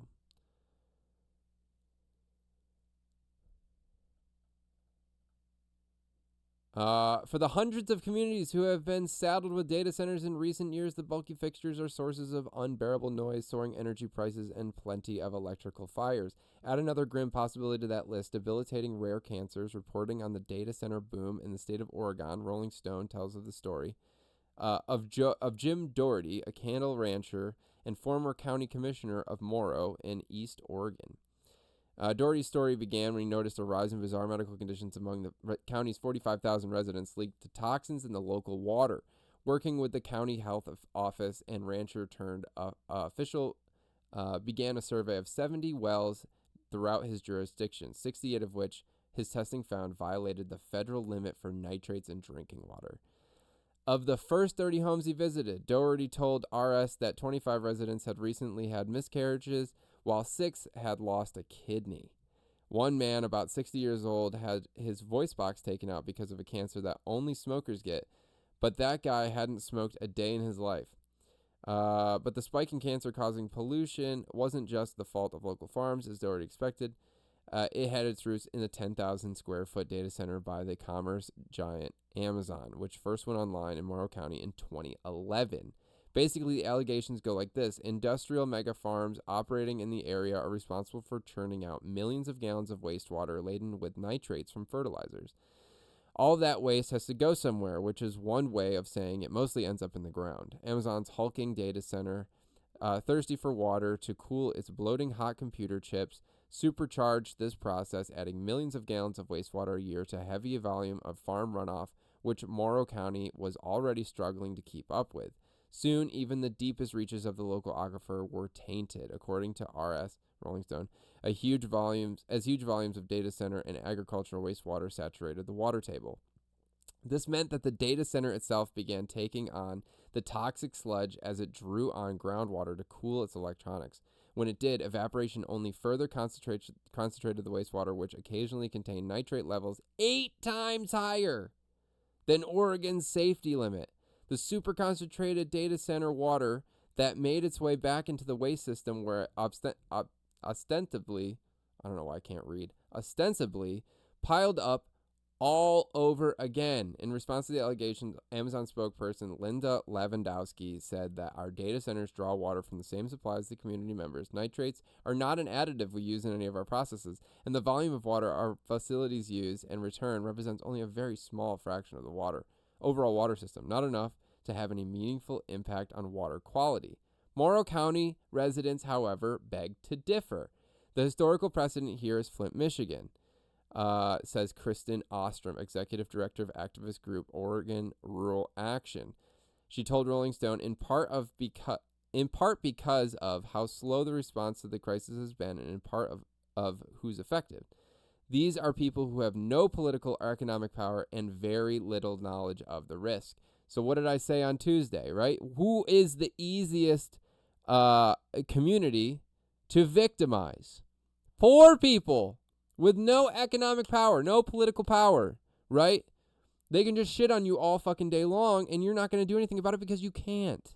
You can't go engage in a general strike as easy as you want to because you got to make your money. You got to pay your bills, right? Or otherwise you're not going to have a house. What are you going to do against Amazon? What are you going to do against Amazon? Even if they got penalized with a huge settlement, right, from like a class action lawsuit, they would literally just pay that off. They still made all their money, and they're probably going to walk away with profits, right? And their fucking data center is still going to be there. It's not like it's going to close down. How can you live with yourself knowing that the water you put in people's houses is causing miscarriages or cancer? Or God only knows how it stunts the growth of a kid. Mendoza, along with other members of ORA, told the outlet she's suffering an excruciating joint and muscle condition brought about by exposure to nitrates. How could they do that? Then these people go out and show their faces in public, she continued. And they're still making money with it every time those deals get cut for new data centers. Last thing I wanted to talk about was this. And then I actually do have to end it because I got to go make my lunch for today because I got to eat before I go. Okay, so this guy, he's an AI developer. I'm not sure exactly who he is, but everything he's got listed here checks out. Okay, most of it is factual information that you can verify simply by looking at government records. Okay, these are and public government records. All right, we'll just watch the video of him talking about what's going on. You start the Iran war, and then $1.5 billion moves 5 minutes before the announcement. But I'm going to tell you exactly the architecture as I see it, and I want you to tell me if this is a coincidence. So step one, you dismantled the DOJ public integrity section from 36 lawyers down to 2. Step two is you cancel 159 federal enforcement actions against 166 companies, 30 of which donated to Trump's campaign's inauguration. Step 3, drop the DOJ investigation into Polymarket. Step 4, drop the CFTC investigation into Polymarket. Step 5, force out the SEC enforcement chief who wanted to pursue Trump-adjacent cases, and this was done just a few weeks ago. And then you start the Iran war, and then $1.5 billion moves 5 minutes before the announcement. $500 million, whatever, 500. I mean, they keep finding more and more trades, and they're starting to tie these to the administration, or at least how else could it be anything but the administration? So yeah, so literally, Donald Trump's DOJ dismantles the public integrity section from the 36 lawyers to 2, the unit created after Watergate to prosecute corrupt officials. Gone. Step 2, Trump DOJ cancels 159 federal enforcement actions against 166 companies. 30 plus of those companies donated to Trump's inauguration or the White House ballroom, which we now know the White House ballroom was basically money laundering, right? Oh, you know, the taxpayer's not paying for it. All these private donors are paying for it. But essentially it was just a way for Trump to take in private donation money and keep it for himself, right? Step 3, Trump's DOJ drops its criminal investigation into Polymarket, the same Polymarket where Donald Trump Jr., right? And we just talked about the $670 million government contract that the company that he's associated with just got, sits on the advisory board, and his venture capital firm, 1789 Capital, poured millions Trump's CFTC drops its investigation into Polymarket, the same CFTC now controlled by the Trump appointee Chairman Brian Quintenz. Step 5, SEC Enforcement Division Director Margaret Ryan resigns after SEC Chair Paul Atkins and Republican political appointees block her from pursuing cases touching Trump, Elon Musk, and crypto mogul Justin Sun, a major backer of the Trump's family World Liberty financial venture. If you don't know who Justin Sun is, go look him up, because this dude, his whole story is wild, dude. Wild story. Step 6, Jared Kushner and Steve Witkoff fly to Vienna for public peace talks while the strike date is known to a tiny circle in Washington and Tel Aviv. Pete Hegseth's Defense Department executes Operation Epstein's Fury, on February 28th. Step 8, 6 brand new Polymarket wallets, all created within 24 hours of the strike, bet on the exact date and walk away with $1.2 million. Account Magamayan turns $87,000 into half a $1 million in 71 minutes. Accounts Plankton Bet, Dice, and Nothing Ever Happens 911 or 9/11. All cash out. Step 9, Monday March 23rd at exactly 6:49, $580 million in Brent crude and West Texas Intermediate oil futures trades in 60 seconds. 1.5 on the S&P 500 E-mini futures move simultaneously, 4 to 6 times larger than any other order at that moment. 15 minutes later, Trump's post on social media about productive conversations with Tehran. You start the Iran Step war. 10. Senator Chris Murphy calls it mind-blowing corruption. Nobel laureate Paul Krugman calls it treason. The White House calls it baseless. Every lock on the enforcement door, DOJ, public integrity, CFTC, oversight, SEC enforcement was removed before the first bomb dropped, before the first bet was placed, before anyone with a badge could ask a single question. Is this the most sophisticated government corruption architecture in modern American history, or are you still calling it a coincidence? Okay? Obviously, none of this is officially substantiated. None of it has been adequately investigated by any type of government agencies, because they have no power. They can't do it, right? So we won't know the outcome of this or the repercussions for anybody involved, if there ever is any, until well after the midterms, and that's if the Democrats come into power and they decide to even investigate this kind of stuff, right? They would still have to have Republican support to be able to open these investigations, possibly, or to get bipartisan support to get the resources needed to adequately investigate this shit, because this is the most blatant display of corruption that anyone has ever seen in the United States. Ever. 100%. Okay. All right. 3-hour stream for today. Thanks for hanging out, everybody. I appreciate you. I love you. Think about giving the channel a follow, please. We're still at 29 followers. I would love to get up to 30. Just one more follow and the channel's at 30 followers. If you have Amazon Prime, please think about subbing to the channel. I will be back here. I think I'm going to be back here tomorrow. I'll probably put something on the schedule. Make sure your notifications are turned on. Love you guys. And I will talk to you soon. Bye.